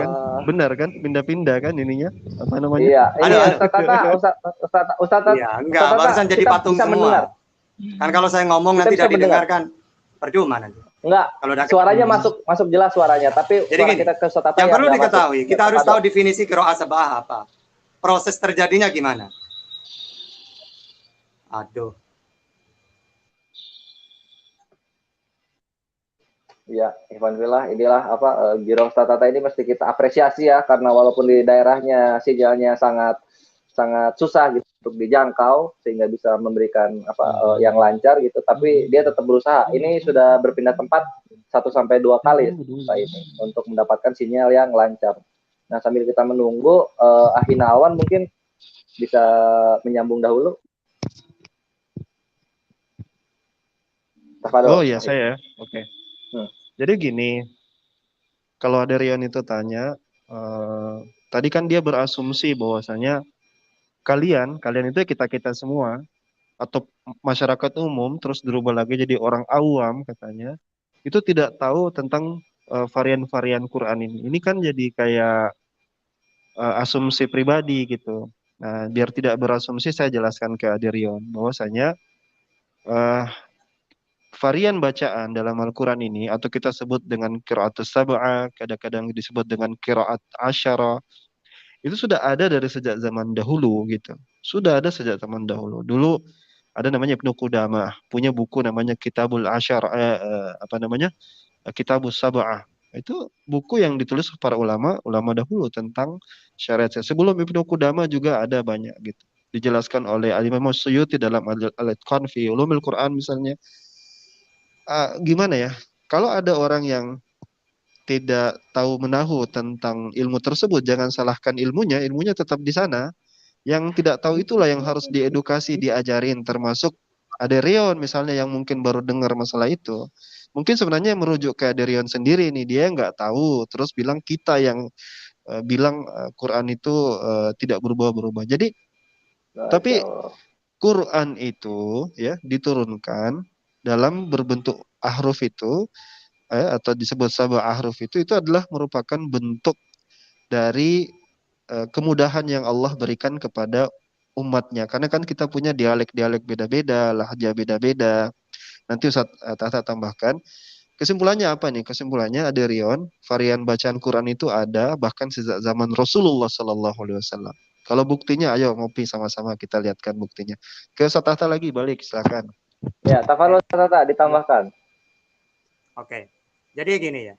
Ini bukan versi. Qiraah sab'ah itu kita tahu harus definisi. Qiraah sab'ah itu apa?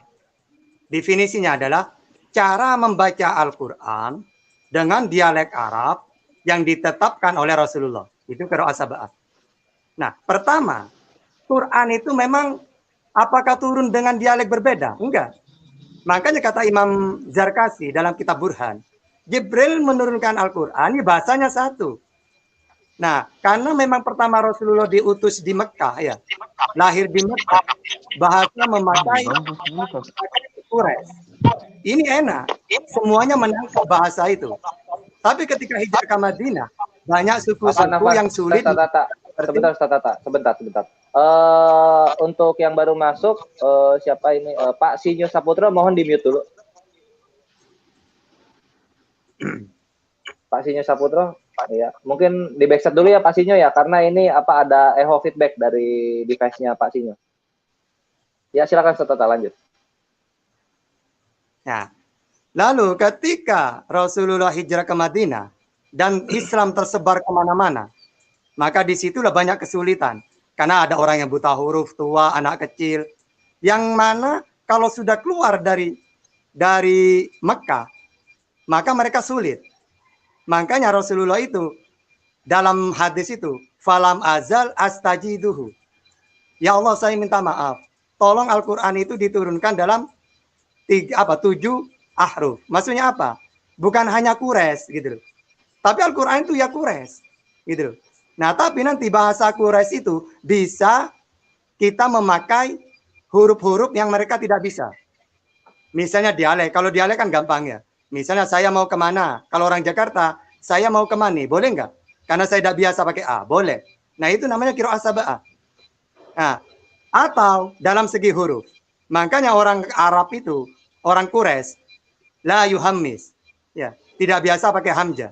Sedangkan Tamim, kan 7 huruf itu apa? Suku Hudel, Tamim, ya terutama Quraisy ya. Terus Robi'ah, Asad, ini kan suku-suku. Ibaratkan sekarang ada Betawi, ada Sumatera, Sunda, Jawa. Ya. Nah, ini orang-orang mereka tidak bisa pakai yang umumnya bahasa Indonesia kan umumnya kita tahu kan satu kan. Misalnya ya, saya mau ke Jakarta. Itu sudah bahasa Indonesia satu sudah. Tapi kalau orang tidak biasa, saya biasanya saya mau ke Jakarta. Tidak apa-apa. Tapi bahasa Indonesia berarti, ada 2 dong. Satu turunnya pakai saya mau kemana, satunya saya mau kemana. Enggak, tetap saya kemana. Itu hanya ijaz. Ijaz itu apa? Diperbolehkan gitu. Tapi kalau turunnya menurut Imam Zarkasi, ya dalam kitab Burhan, ya satu bahasa itu. Tapi karena memang daerah lain tidak bisa, misalnya ya ayuhan nabi'u. Ya, itu kan mereka kalau Tamim pakai hamzah. Tapi kalau Quraisy, ya ayuhan nabiyyu. Mereka biasa pakai iya. Ya. Makanya kalau kita paham sorof ya. Misalnya ya, kafa'a yakfa'u kuf'an. Makanya walam yakulahu kuf'an, bukan wa. Kalau Imam Asim kufwan kan gitu. Nah, jadi boleh dibaca kuf'an atau kufwan. Nah, masalah huruf misalnya siratal ladina yang tidak bisa sin, shad, sirata. Atau yang tidak bisa sin atau shad, bisanya za. Maka memakai za, zirata. Nah, apakah Quran itu turunnya sirata, zirata gitu? Enggak, tetap sin. Siro atau shad, sirata. Yang lainnya diperbolehkan. Ya, misalnya yu'minu, bisa yu'minu. A'jamiyu, a'jamiyu. Pakai hamzah satunya ringan. Yang satu berat, Nah, apakah itu beda versi? Tidak. Tapi mereka tidak bisa hamzah, maka pakai jamiu. Atau yang mereka tidak bisa hamzah, ya. Yang biasa pakai hamzah, gitu. Jadi bukan beda versi. Satu versi hanya saja yang tidak bisa, silakan ya. Mata yassara minal Qur'an. Ya, baca yang sesuai kamu tahu. Kamu tidak bisa pakai shad, oke, pakai za, zirato.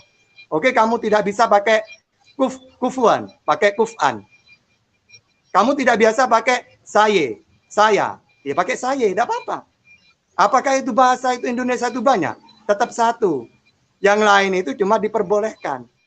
Gitu. Asalnya seperti itu. Tapi kalau kita mempelajari qiraah itu, ya harus tahu. Qiraah sab'ah itu kan qiraah yang mutawatir.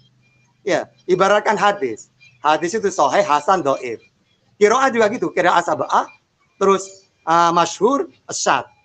Ya, kan 3. Sama dengan sahih, hasan, dhaif kalau hadis. Nah, kalau qiraah sab'ah, masyhur, syad. Harus tahu yang mana diperbolehkan. Harus tahu imam-imamnya. Yang mutawatir itu qiraah sab'ah. Siapa imamnya? Abu Amr, Amir, Kisai, Hamzah, Ibnu Katsir, ya, terus Nafi, Asim. Ini harus tahu supaya kita tidak sembarangan untuk membacanya. Jadi kalau dikatakan versi beda, bukan versi beda-beda, tetap satu, yang lain diperbolehkan.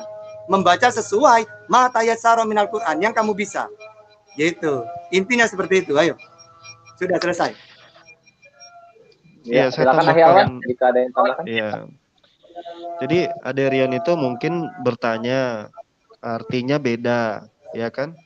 Sudah sering saya jelaskan juga bahwasanya di dalam qiraat sab'ah itu pengertian dari sab'ah ahruf itu salah satu maknanya juga meaning. Ya. Jadi selain bentuknya kadang beda, artinya juga beda. Saya kasih contoh. Misalnya bacaan Al-Fatihah saja ya. Alhamdulillahirabbil alamin, maliki yaumiddin. Maliki yaumiddin. Ada yang baca maliki yaumiddin. Beda arti enggak? Beda. Yang satu malik artinya yang mempunyai, Yang satu apa? Maliki artinya raja. Ya, satu artinya mempunyai, satu artinya raja.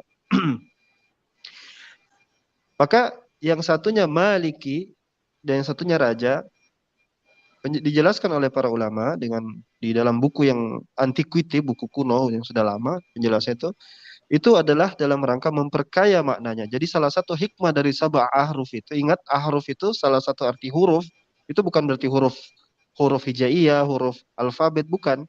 Pengertian huruf dalam bahasa Arab itu artinya salah satunya adalah makna. Jadi diizinkan oleh Rasulullah SAW, Anda baca maliki, Anda baca maliki. Yang mana pemilik atau malik, pemilik, juga bisa diartikan sebagai raja. Dan ini memperkaya makna bahwasanya Allah itu adalah pemilik, sekaligus Allah itu adalah raja, hari pembalasan. Gitu. Jadi, nah, apakah semuanya seperti itu? Tidak, ya. Yang tidak semua ada yang sifatnya hanya perbedaan seperti yang Ustadz Tahta sampaikan, ya. Seperti wailul likulli humazatil lumazah, ada yang baca waikulli humazatil lumazi. Jadi tidak ada perbedaan makna. Atau kata sirat seperti dibaca zirat, itu dialek. Jadi dan ini sedikit saja bisa dikatakan di dalam bacaan-bacaan yang disebutkan itu, ya, mulai dari Asim, Nafi, Duri, ya, dan lain-lain, itu hanya sedikit saja gitu. Nah, jadi itu juga bukan hal baru, itu sudah lama dan dipelajari dalam ulumul Quran, ya. Ulumul Quran itu dipelajari oleh banyak para qurra juga, sampai sekarang itu masih dilestarikan. Kira-kira seperti itu. Iya, mungkin ada salah satu lagi ini, Statata dan Ahyawan mengenai kiroah ini. Ada juga salah satu cabang ilmunya itu yang dimana dalam satu kiroah itu katanya ada, tapi di kiroah yang lain katanya tidak ada. Nah, itu mungkin bisa dijelaskan lebih jauh. Tafadhol, Statata. Oke, begini. Dalam kiroah sabah itu bukan hanya dialek, bukan hanya huruf. Kadang-kadang ziyadah wa nukson, pengurangan atau penambahan, ada memang, tapi tidak merusak makna. Ya, karena apa? Misalnya gini, saya contohkan. Selayar itu punya warung Padang. Saya mengatakan, mau beli apa Tahta? Cukup saya beli, mau makan apa? Saya cukup makan rawon. Udah paham kan? Nggak usah saya ke sini mau beli rawon. Nggak usah, buang-buang waktu. Langsung dibuang aja kalimat itu, tinggal rawon. Nah, di dalam Al-Quran juga gitu. Ada nukson, atau nukson itu pengurangan. Ziyadah, penambahan. Sehingga kalau di dalam satu ayat ada 4 kalimat, satu ayat 2 kalimat. Ini berarti qiraah sab'ah dalam segi nukson wa ziyadah. Atau dalam segi nahwu sorobnya. Misalnya, salbani Israel. Ini kan sa'ala yas'ulu. Ya. Isim fi'il amarnya is'al atau sal. Kita mau pakai yang mana? Itu bisa pakai sal. Salbani Israel. Atau pakai is'al. Was'alil Korea. Sama-sama benar.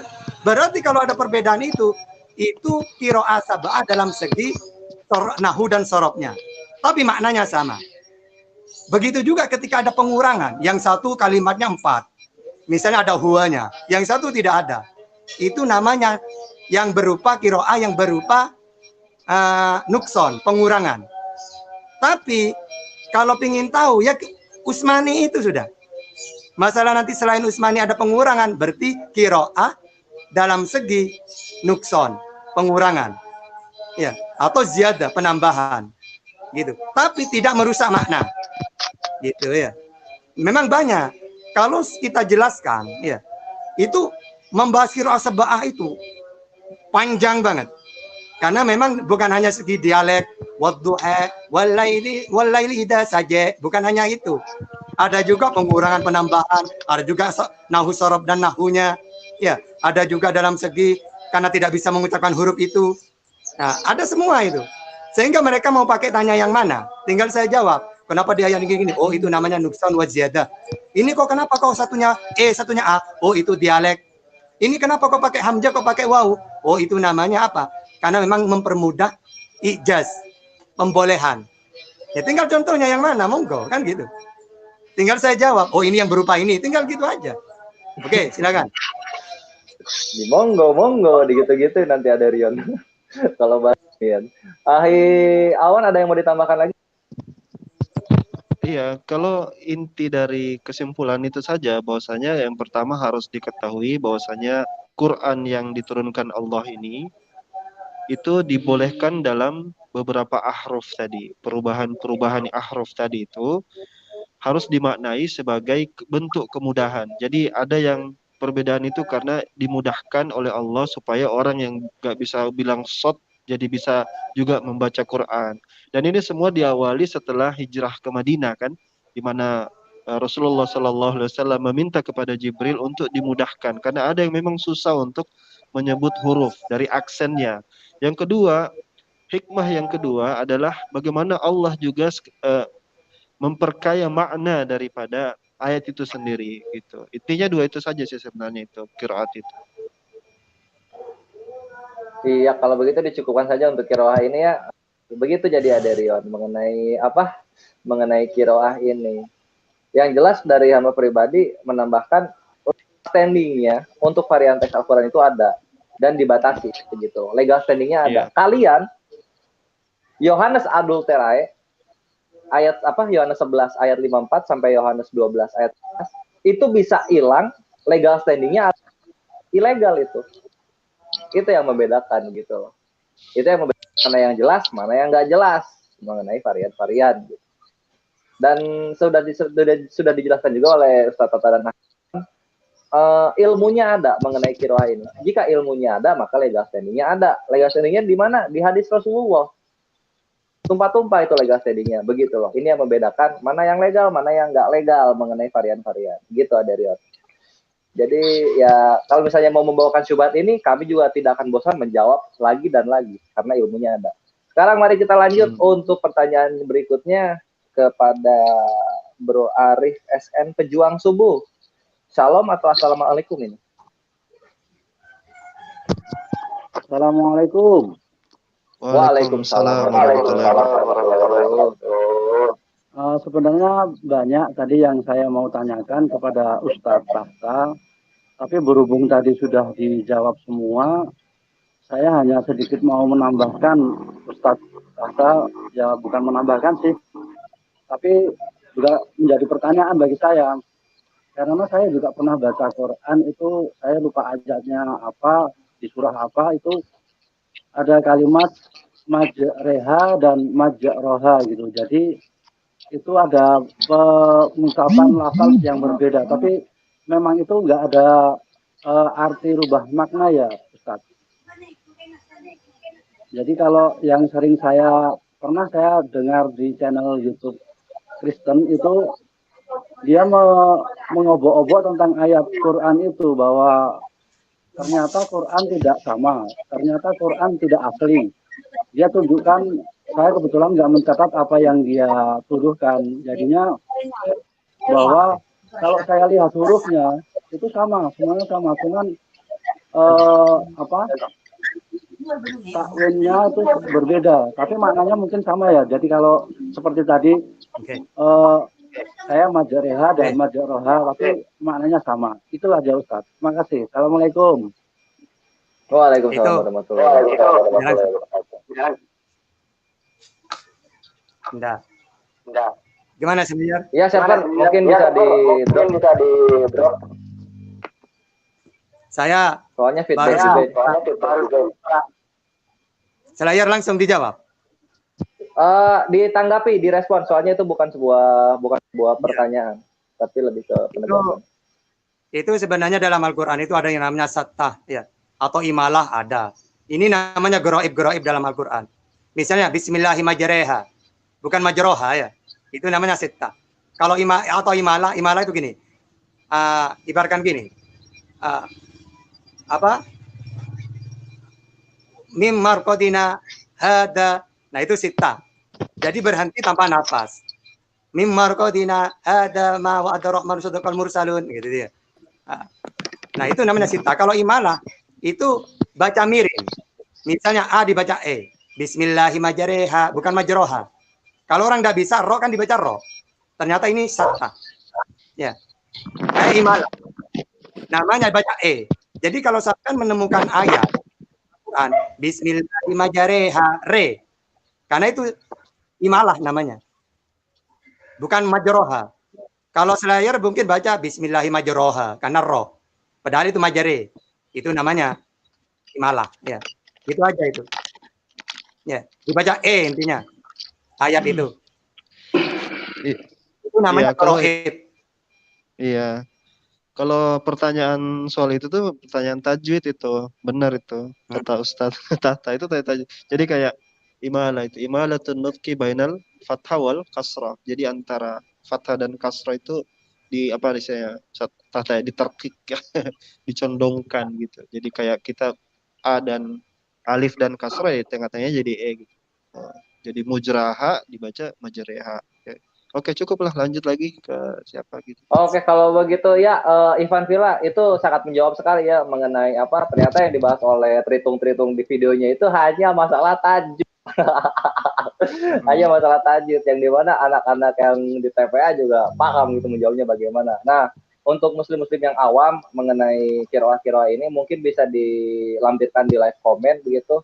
Video yang mana, kemudian detik dan menitnya sekalian sehingga nanti bisa kita langsung ke vitalnya untuk menjawab begitu ya. Jadi di collect aja. Insya Allah nanti dari Geraha Mualaf akan menyortir yang ditanyakan tersebut begitu. Kemudian sebelum kita lanjut ada satu syubhat lagi dari Aderion ini mengenai apa? Tadi di awal kalian tidak membahas varian-varian teks, kalian malah membahas apologetika. Begitu Aderion, kawanku yang kita sering dialog tapi kamu kena tampol mulu. Kenapa kita membahas apologet? Karena ini adalah program pertama, program perdana kita. Jadi kita melakukan sedikit pengenalan dulu karena membantahi syubhat dan juga menggugurkan fitnah itu jatuh ke dalam dunia apologetika yang kemudian muslim pun bertanya apologetika itu apa. Jadi kita menjelaskan secara general apologetika itu apa. Malah yang nggak nyambung itu ada Aderion mengklaim bahwa kita mengjustifikasi biblos so tahu, padahal kita tahu original teksnya, kita tahu tekstual ayat, tahu menafsirkan ayat dengan ayatnya kita tahu gitu loh. Kalian yang malah ngambang selalu asumsi. Itu intinya ya. Dah Aderion gugur. Kemudian Aderion satu lagi, kalau misalnya kiroah lo masih penasaran silakan bikin topiknya ke deskripsi. Lalu undang salah satu ustadz kami, Ustadz Tata atau Ahli Alwan untuk berdialog. Kalau ada Rian mau dialog di Geraha Mualaf, ayo kita bahas tentang varian reading dari Quran dan Bible gitu aja kalau dia mau. Nanti kita banyak yang antri, kita jawab singkat-singkat saja ini. Nggak usah dia terus. Iya betul. Silakan. Iya betul. Jadi ada Rian ke situ ya, daftar ke situ. Kalau lu punya nyali, nggak punya nyali, udah ini aja lah. Urusin ortodok lu. Nah, sekarang kita lanjut ke Debata N3. Salam atau Assalamualaikum. Ya, selamat sore untuk semuanya. Ya, oke, sore juga, Bro Debata. Silakan jika ada yang ingin ditanyakan. Mengenai varian-varian Al-Quran tentunya ya. Ya, ini saya ingin nanya nih sama para pelaku yang beragama ya. Jadi ada yang di Indonesia pada umumnya ada yang memahami leluhurnya gitu.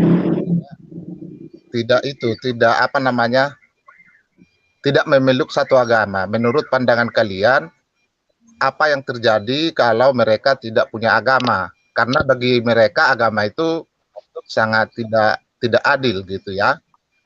Ada yang beragama tapi yang beragama mengintimidasi mereka, padahal kita tahu bahwa agama kita dari luar gitu, padahal mereka kan ada di dalam gitu. Oke, untuk varian-varian Al-Qurannya ada yang ingin ditanyakan? Ya pertanyaan saya, apa pandangan kalian dengan agama gitu? Agama ini benar apa enggak? Jadi saya melihatnya malah yang punya agama ini yang bermasalah gitu. Baik itu yang agama dengan yang punya agama, baik itu juga dengan yang tidak ada agamanya gitu. Jadi saya melihat lebih Oke. baik yang nggak punya agama. Apa pendapat Anda Oke, dengan siap. hal ini? Oke, siap. Sebentar sebelum kita ke sana karena itu nggak akan dibahas di sini, topiknya berbeda, nanti akan dibahas lanjutan. Bro Debata, keimanannya apa? Kepercayaannya apa? Kalau kepercayaan saya sih, ya kan tadinya saya udah bilang, saya kepercayaannya mulai sejak kecil Kristen. Tetapi saya memang tidak pernah ke gereja. Tetapi saya malah menginginkan kenapa intimidasi dari keagamaan ini mengintimidasi orang-orang yang tidak punya agama gitu. Oke, sekarang masih kepada Yesus sebagai Tuhan untuk sekarang. Ya saya sangat yakin dong karena memang sejak kecil walaupun saya nggak pernah ke gereja, saya yakin itu gitu. Siap. Tetapi Oke, saya kalau nggak gitu tahu. server ya, terima kasih untuk ininya, untuk pertanyaannya. Itu kan lebih ke tanggapannya. Server bisa di drop dulu untuk debata ini karena untuk topiknya kurang masuk. Tapi menarik untuk Mungkin dibahas. judulnya harus ditampilkan terus supaya nggak ini judulnya itu supaya pada Iya. nyambung gitu. Judulnya harus Kadang terus. ini juga kaum Tritunggal ini mereka tidak peduli dengan Tapi nggak topik, mereka lebih peduli syubhat yang mereka kuasai begitu. Lebih ke sana mereka ini. Tapi enggak apa-apa, nanti pelajaran ke depan kan kita jadi tampilkan terus toh. Insyaallah. Iya, siap. Itu juga meminimalisir ya. Ada Ustazah Ya, Rifa ini mungkin Hudhud. saja. Hudhud tadi udah mungkinnya, sekarang kita ke Unirifa dulu. Unirifa Mau TV.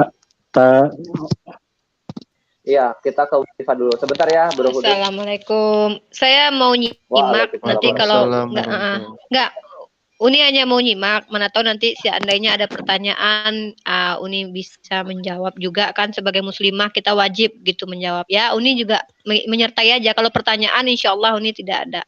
Jadi Uni di sini anggap aja dulu penggembira. Silakan. Diturunkan juga nggak apa-apa, Uni ingin nyimak aja. Oke, Tafadul nih, terima kasih supportnya untuk kajian perdana Ahli Alwan dan Ustaz Tata ini. Kita sekarang lanjut ke Bro Lobo, silakan dibuka. Oke, Bro Hudhud. Bro Hudhud, bentar dulu ya, tunggu dulu. Nggak apa-apa kan, kuota masih banyak kan, tunggu dulu aja. Ya, Bro Lobo, silakan dibuka mute-nya, berikan pertanyaan. Dibuka mute-nya. Yang antri banyak ternyata, antusiasmenya tinggi ya. Alhamdulillah. Bro Lobo, oke, masih di mute, silakan. Yes, oke. Nah, cakep, silakan. Udah buka nggak? Pertanyaannya. Boleh. Nah, sorry, ini aku nih baru mulai ikut, jadi nggak tahu nih judulnya apa ke depannya apa judulnya. Oke, sebentar ya, sebelum memberikan pertanyaan, judulnya adalah varian-varian bacaan dalam Al-Quran. Nah, silakan ditanyakan seputar di sana, jadi nanti kita akan memberikan penjelasan yang insya Allah bisa diterima oleh Imam dan kamu. Ya, berarti sorry, saya mesti check out ini, saya soalnya nggak ngerti, saya dari Kristen. Oke, siap Kak. Nggak apa-apa, terima kasih untuk sudah menghargai topik yang ada. Kemudian kalau misalnya ada topik yang dikuasai ingin didialogkan, silakan daftarkan di deskripsi di bawah video ini. Siap. Thank you Bro Lobo. Thank you. Sama-sama. Ya, silakan Bro Kolor Merah. Dibuka mute-nya lalu berikan pertanyaan. Mau tanya saja, banyak yang mengatakan kalau Nabi Muhammad itu mengambil kolor. Nah, apa itu, bagaimana tanggapannya? Itu nggak nyambung dengan topik dan itu syubhat dangkal. Dan itu lebih lemah daripada jika kita bilang bahwa Yesus belum mengembalikan keledai. Ya, silakan di drop server. Kena pidana pasal 374 itu, penggelapan. Sekarang dilanjut ke pertanyaan berikutnya. Server merah ini daripada naruh syubhat yang nggak penting lagi, silakan di drop aja. Sekarang Ibu Uti Watimena, Shalom. Server di bawah masih ada nggak? Kalau masih ada dimasukin juga sekalian semuanya. Kalau misalnya nggak ada, kita akan closing di Ibu Uti Watimena aja. Ya, kenapa Tata? Itu subhat, tuduhan mereka kan ada dalam Al-Quran. Tuduhannya orang munafik mengatakan Nabi mengambil. Gue ingetin. Sebentar bro, sebentar. Nanti dikasih waktu. Gitu. Ya, Tafadol, ya. Tata. Itu kain merah tuduhan orang-orang munafik yang menuduh Rasulullah mengambil ghanimah itu. Tapi itu bukan kolor. Ustaz Tata ya, sejak dia sudah merubah kolor dari itu dia sudah punya niat yang buruk. Jadi memang cocok di drop aja itu. Sudah nggak bagus. Makanya, Ya, lanjut. Anda lanjut. kan pertanyaan yang benar saya jawab itu. Karena saya tahu ayatnya yang mana. Iya, maksudnya ayat itu kan di Ali Imran kan ya, Ustaz Tata. Jadi kalau menurut saya itu nggak usah ditanggapi kalau dia saja sudah merubah kolor itu aja sudah penghinaan itu. Jadi lanjut aja. Jatuhnya menghujat itu, jatuhnya menghujat dan dangkal, nggak ada ilmunya. Coba ketahuan kalau kalian merubah-rubah kalimat dan kata itu ketahuan oleh Muslim. Kita tahu original teksnya gitu loh. Kita tahu original teksnya. Arabik, Hebrew, Koide, kita memahami itu. Jadi jangan jangan takia-takia Korintus lah depan kami. Ya, sebelum kita ke Buti Watimena sebagai closing order kita, Bro Hutut silakan jika ada yang mau ditanyakan lagi. Boleh, terima kasih. Iya. Tadi setelah diomongin mengenai varian TX, kebetulan memang beberapa hari yang lalu saya sempat lihat yang bahasan dari J. Smith, Samuel Brubaker ya. Nah itu ada beberapa ayat yang contoh nih, misalnya surah 2, 140, takuluna dan yakuluna. Itu kan they say and you say. Nah itu kan berbeda arti bro. Dia mengatakan dan mereka mengatakan. Nah, kira-kira bagaimana tanggapannya nih? Itu tidak merubah makna itu. Sama dengan wallahu bima ta'maluna basir. Ya maluna, ta'maluna sama. Ya, apa yang kamu gitu kerjakan. Ya? Baik tak atau iya sama. Tapi subjeknya kan Pak Ustadz, maaf. Tapi kan subjeknya berbeda. Yang satu mengatakan, dia mengatakan, yang satu mereka mengatakan. Itu kan dua hal yang berbeda, Pak. Kalau kita berbahasa yang benar. Tunggal dan plural yang ya. Tunggal dan jamak. Tak malunya itu yang menjadi jamak itu waw dan nunnya. Ya, kan tak malu. Kalau jamak maluna atau ya maluna. Bukan fi'il mudhoreknya. Tapi jamaknya itu waw dan nun terakhir. Gitu. Jadi tetap itu sama. Oke. Saya tambahkan. Silakan Ahi Alwan. Ya. Jadi khusus untuk Daniel Brubaker itu sebenarnya dia lebih ke arah ke manuskrip Quran. Cuman ya yang kekurangan dia itu dia tidak tahu misalnya membedakan scribal error kalau bahasanya itu. Scribal error itu kesalahan penulisan. Ini saya nggak, Bible itu sudah orang yang belajar Bible itu tahu tentang scribal error. Jadi kesalahan penulisan. Misalnya saya kasih contoh gini. Misalnya Daniel Brubaker itu bilang di dalam manuskrip ini, jadi dia biasa itu menyandingkan dua manuskrip. Jadi satu manuskrip ini katanya nggak ada kata Allah di situ. Jadi inserted, dimasukkan ke dalam itu kata Allah. Nah, Daniel Brubaker lupa bahwasanya manuskrip yang lain yang lebih tua itu justru di situ ada kata Allah gitu. Nah, terus dia bilang ini seolah-olah ditambahkan. Misalnya kalau di abad ke-1 itu di manuskripnya itu ada, terus di abad kedua tidak ada, di abad ketiga ada. Nah, dia ngambil yang di abad kedua dan dia bilang ini dirubah. Padahal itu scribal error. Ada juga ayat misalnya yang dia bahas itu kayak apa? Saya lupa. Sahibin ya'tadun. Kira-kira itu ayatnya itu maksudnya itu gini. Scribal errornya itu karena ayatnya mirip. Nah, penulis itu ketika dia nulis dia salah memasukkan. Nah, kesalahan penulisan itu lumrah di dalam teks. Nah, tapi yang perlu dipahami bahwa apa yang dia sampaikan itu kadang-kadang bercampur. Mana yang manuskrip, mana yang qiraat gitu. Dibedakan mana manuskrip, mana qiraat. Nah, kadang-kadang teman-teman Kristen, mungkin termasuk Bapak salah satunya, nggak bisa membedakan ini dia yang dia permasalahkan ini perbedaan manuskrip kah ataukah perbedaan qiraat gitu. Jadi kadang campur-campur. Akhirnya jadi nggak paham. Jadi mungkin seperti itu saja gambaran awalnya. Ya, saya jelaskan gini ya. Makanya ada qiraah mutawatir, ada mastur, ada sad. Nah, masternya ya ada di Utsmani itu. Kalau tidak cocok dengan itu, maka ketidakcocokan itu apakah ke masyhur atau ke sad. Kalau ke masyhur berarti boleh dibaca, tapi ketika sholat tidak boleh. Kalau yang syad, berarti tidak boleh dua-duanya. Karena qiraat syad itu qiraat tafsir.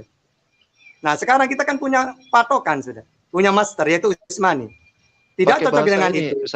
Ustaz Tata, syad dijelaskan, syad, cacat, pakai kata ini bahasa Indonesia, cacat Ya, gitu aja. jadi kalau mutawatir itu, qiraah itu sudah dikenal menyeluruh. Ya. Nah, kalau masyhur menyeluruh tapi tidak sebanyak mutawatir. Sehingga sama dengan sahih. Sahih itu kan sudah mutawatir. Kalau kurang sahih berarti hasan. Di bawahnya lagi dhaif. Itu.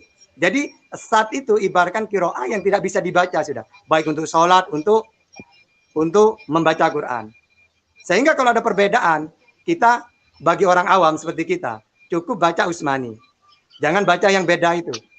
Karena nanti yang beda itu bisa ke masyhur, bisa ke syad. Kalau ketepatan ke masyhur, yang mana masyhur itu imamnya menambah 3 lagi. Ya, Abu Ja'far, Yakub, Kholaf. Ini masih bisa diamalkan. Kalau yang syad, ini tidak bisa sama sekali. Tinggal kita mudah. Iya. Tapi memang ini sulit karena butuh basic gitu. Kalau Bapak dari Kristen pasti susah memahami ini. Memang agak sulit kita menjelaskannya karena punya dasar ya. Harus ada. Kalau kita itu di dalam Islam itu nggak seperti Kristen, Pak. Buka Bible langsung kita bisa paham. Tapi kalau ada pengantarnya, belajar ulumul Quran dulu, belajar dasar-dasar, pengertian-pengertian. Jadi kalau Bapak dengar-dengar kayak langsung J. Smith apa gitu langsung seolah-olah paham itu karena mereka tadlis bahasanya itu kayak memanfaatkan kemampuan Bapak lah, kira-kira kayak gitu. Kalau dari kami ya. Okay. Gini Pak Alwan, saya coba ini lagi karena memang kalau saya kan memang nggak punya basic pengetahuan di Islam ya. Tapi kalau kita berbicara secara ilmiah saja mengenai perbandingan teks, nah kalau saya melihat memang mereka melakukannya sesuai dengan disiplin dan kajian keilmuannya, terlepas dari masalah keimanan. Tadi kan dari awal saya udah bilang kalau masalah keimanan Al-Quran itu paling benar. Artinya yang diimani orang Muslim itulah yang paling benar. Tapi ketika kita bicara mengenai kajian teks, ada bukti arkeologis, ada manuskrip. Contoh kayak manuskrip yang Sana'a itu berbeda dengan yang di beberapa tempat di Top Kafi. Itu ada beberapa perbedaan dan itu memang ditulis sama mereka gitu. Nah, saya nggak tahu, nggak apa-apa sih. Untuk yang sana manuskrip bisa di. Nah, saya belum. Gini, brother Hutut. Jadi gini, simpelnya gini. Kadang-kadang apologet Kristen itu mereka sumbernya dari mana? Atau gini, saya tanya aja lah. Cari saja ulama Islam yang mempelajari Quran yang berpendapat sama seperti J. Smith dengan Daniel Brubaker itu. Coba cari gitu. Yang ada itu adalah sumber orang-orang Kristen sendiri yang mengklaim seperti itu, bukan dari Islam.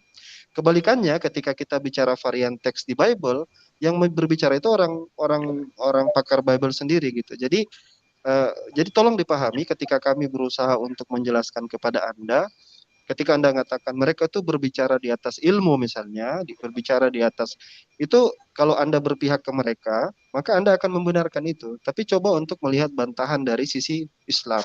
Makanya pertanyaan saya, bisa enggak sebutkan satu orang yang berpendapat sama seperti Brubaker ya? Jangan bilang Yasir Qadhi atau apa itu. Coba cari yang berpandangan sama seperti ulama Islam, yang berpandangan sama seperti apa yang disampaikan Daniel Brubaker, misalnya seperti kata inserted Allah dalam bukunya itu, inserted Allah itu ada tidak dalam ulama Islam menyatakan seperti itu? Nyatanya kan tidak ada. Baik, terima kasih.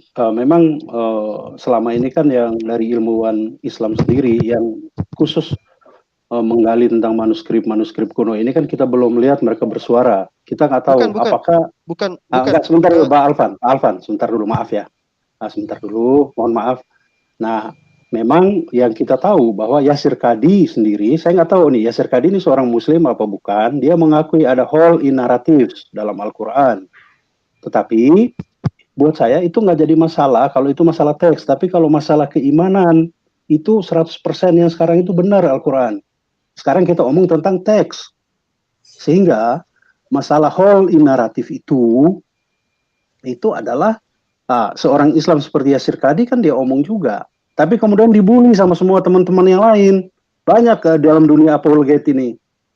Ya nggak apa-apa kalau Pak Alwan memang ya ini pengertiannya begitu, buat kita sih nggak apa-apa ya. Artinya gini, dari sisi Kristen kita tuh terbuka terhadap semua pandangan baru, even kita menggali yang namanya manuskrip Quran, Laut Mati, Dead Sea Scroll, Qumran, kita terbuka. Dan itu bahkan orang-orang Kristen buka semua kitab-kitab itu, gitu kan. Nah, sehingga ya tidak menjadi masalah, karena itu kan keimanan kan beda dengan masalah teks. Kita yakin itu. Begini. Jadi ini bukan masalah keimanan, ini masalah keilmuan. Nah, kalau Anda berbicara tadi tentang Yasir Qadhi itu di dalam Facebooknya dia sudah memposting bahwasanya mereka itu mempelintir kalimat-kalimat daripada Yasir Qadhi. Yasir Qadhi yang ngomong seperti itu. Kemudian kalau Anda katakan bahwasanya dia dibully dengan umat Islam, itu dibulinya bukan soal itu, dibulinya karena dia mengatakan bahwasanya qiraat ini adalah pembahasan yang susah yang nggak bisa dibahas oleh orang awam gitu. Sementara yang lain berpendapat orang awam pun bisa mengakses itu. Karena sekarang dunianya gampang kok, tinggal belajar. Kemudian bukan berarti tidak ada orang yang mempelajari itu. Bapak tidak punya batasan kemampuan untuk ke arah situ gitu. Nah, misalnya kalau kita Anda ke pesantren-pesantren, ilmu ulumul Quran itu sudah dipelajari. Jadi aneh saja J. Smith itu bilang ada perbedaan variasi sambil bawa kitab Duri, Kulai, kemudian Hafiz, Nafi. Wong ini di Zatata gimana Zatata? Di pesantren diajar qiraat sabah enggak? Saya di teman saya sendiri, di teman saya sendiri itu hafal 10 qiraat. Dia 10 tahun di Mesir itu. 10 qiraat, bayangkan itu. Jadi ini bukan karena enggak dipelajari. Ilmunya kalian ngambil dari orang Kristen, apologet Kristen, dari J. Smith, dari orang yang memang nggak suka sama Islam, David Wood. Nah, sehingga jadi seolah-olah kok saya nggak tahu ya, jangan salahkan ilmunya gitu sekali lagi. Salahkan yang memang nggak tahu, mungkin dia nggak mau belajar. Coba belajarlah. Kalau Zatata di pesantren ada nggak yang bisa qiraat sab'ah atau varian-varian gitu? Ada nggak? Iya ada. Bahkan kita harus tahu imam-imamnya. Bagaimana waros. Kalau waros berarti hubungannya dengan Nafi. Nafi itu Tunisia, Maroko, Libya, Maroko, Tunisia, Aljazair. Di situ memakai E biasanya. Ya, maksud saya santri-santri itu ada enggak santri yang ngafal qiraat sab'ah itu di ya, pesantren antum apa no? Pesantren antum ya Sidogiri ya? Ya, ada enggak? Santri yang ada. Ngafal sampai qiraat itu. Namanya ulumul Quran. Jubadul Itqon itu. Iya. Jadi jangan sampai jadi korban YouTube lah. Biasa kalau di YouTube kan, makanya saya bilang gini, yang paling adil itu gini. Kalau mau belajar varian bacaan reading dari Quran, jangan ngambil dari sumber-sumber itu. Pasti mereka ya cari kesalahan-kesalahan. Tapi coba datang ke kiai, datang ke mohon maaf kayak kami yang mungkin sudah bisa menjelaskan. Jadi ada sedikit keseimbangan dalam ilmu. Misalnya Anda bilang manuskrip di San'a beda, manuskrip di Topkapi beda, itu bisa dijelaskan nanti, bisa kita terangkan itu, gitu. Gitu aja mungkin ya. Kita sudah 2 jam ini, akhi. Baik. Iya. Terima kasih Pak Alwan. Siap. Terima kasih Bang Hotot. Ustaz Tahta, terima kasih banyak ya, dialog kita baik nih. Oke. Mantap. Siap. Ya, terima kasih banyak. Oke. Ya, kalau begitu dicukupkan saja ya Cukupkan untuk saja. program perdana ini. Satata dan Ahi Alwan, syukron kathiron, jazakumullah khairan. Ternyata antusiasnya lumayan baik juga dari pihak Muslim maupun pihak Tritunggal untuk merespon apa sih yang mereka penasaran dari keimanan kita itu. Kemudian Ustadz Tata silakan closing statementnya, kemudian Ahi Alwan juga sekalian sama doa majelisnya ya, Ahi ya, Tafadol. Iya.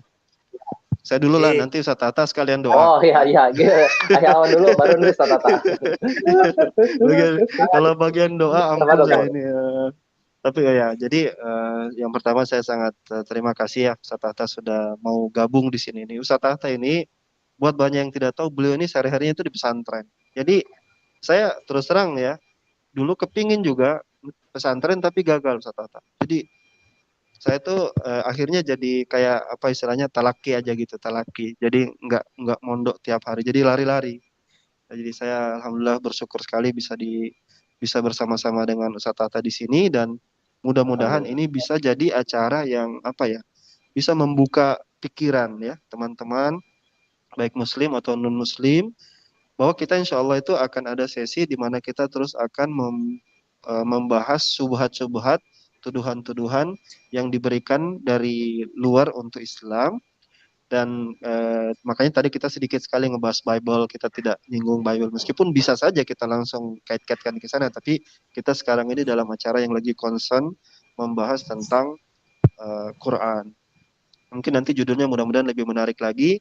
Saya apresiasi sekali Ustaz Tata bisa hadir. Itu kesimpulan dari saya. Mohon maaf apabila ada salah kata dari saya dan dari teman-teman kami juga. Silakan Ustaz Tata. Sekalian doa ya.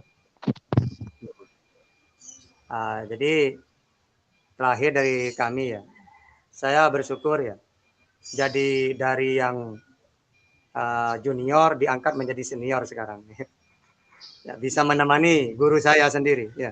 Makanya saya sudah mengatakan kalau ada pertanyaan saya jawab dulu, karena saya junior gitu, sehingga saya berguru ke Ustadz Alwani ya. Makanya kalau saya tidak mampu kan ada karena ini menyalahi perjanjian. Seharusnya ini penutupnya beliau sebagai guru saya gitu ya. Jadi intinya untuk selanjutnya, insya Allah saya akan membuka dengan siapapun ustadz-ustadz di Geraha. Tapi saya sebagai teman ya, sebagai pendamping bukan inti. Saya berhadapan dengan Ustadz Alwan, maka saya sebagai pendamping beliau yang inti.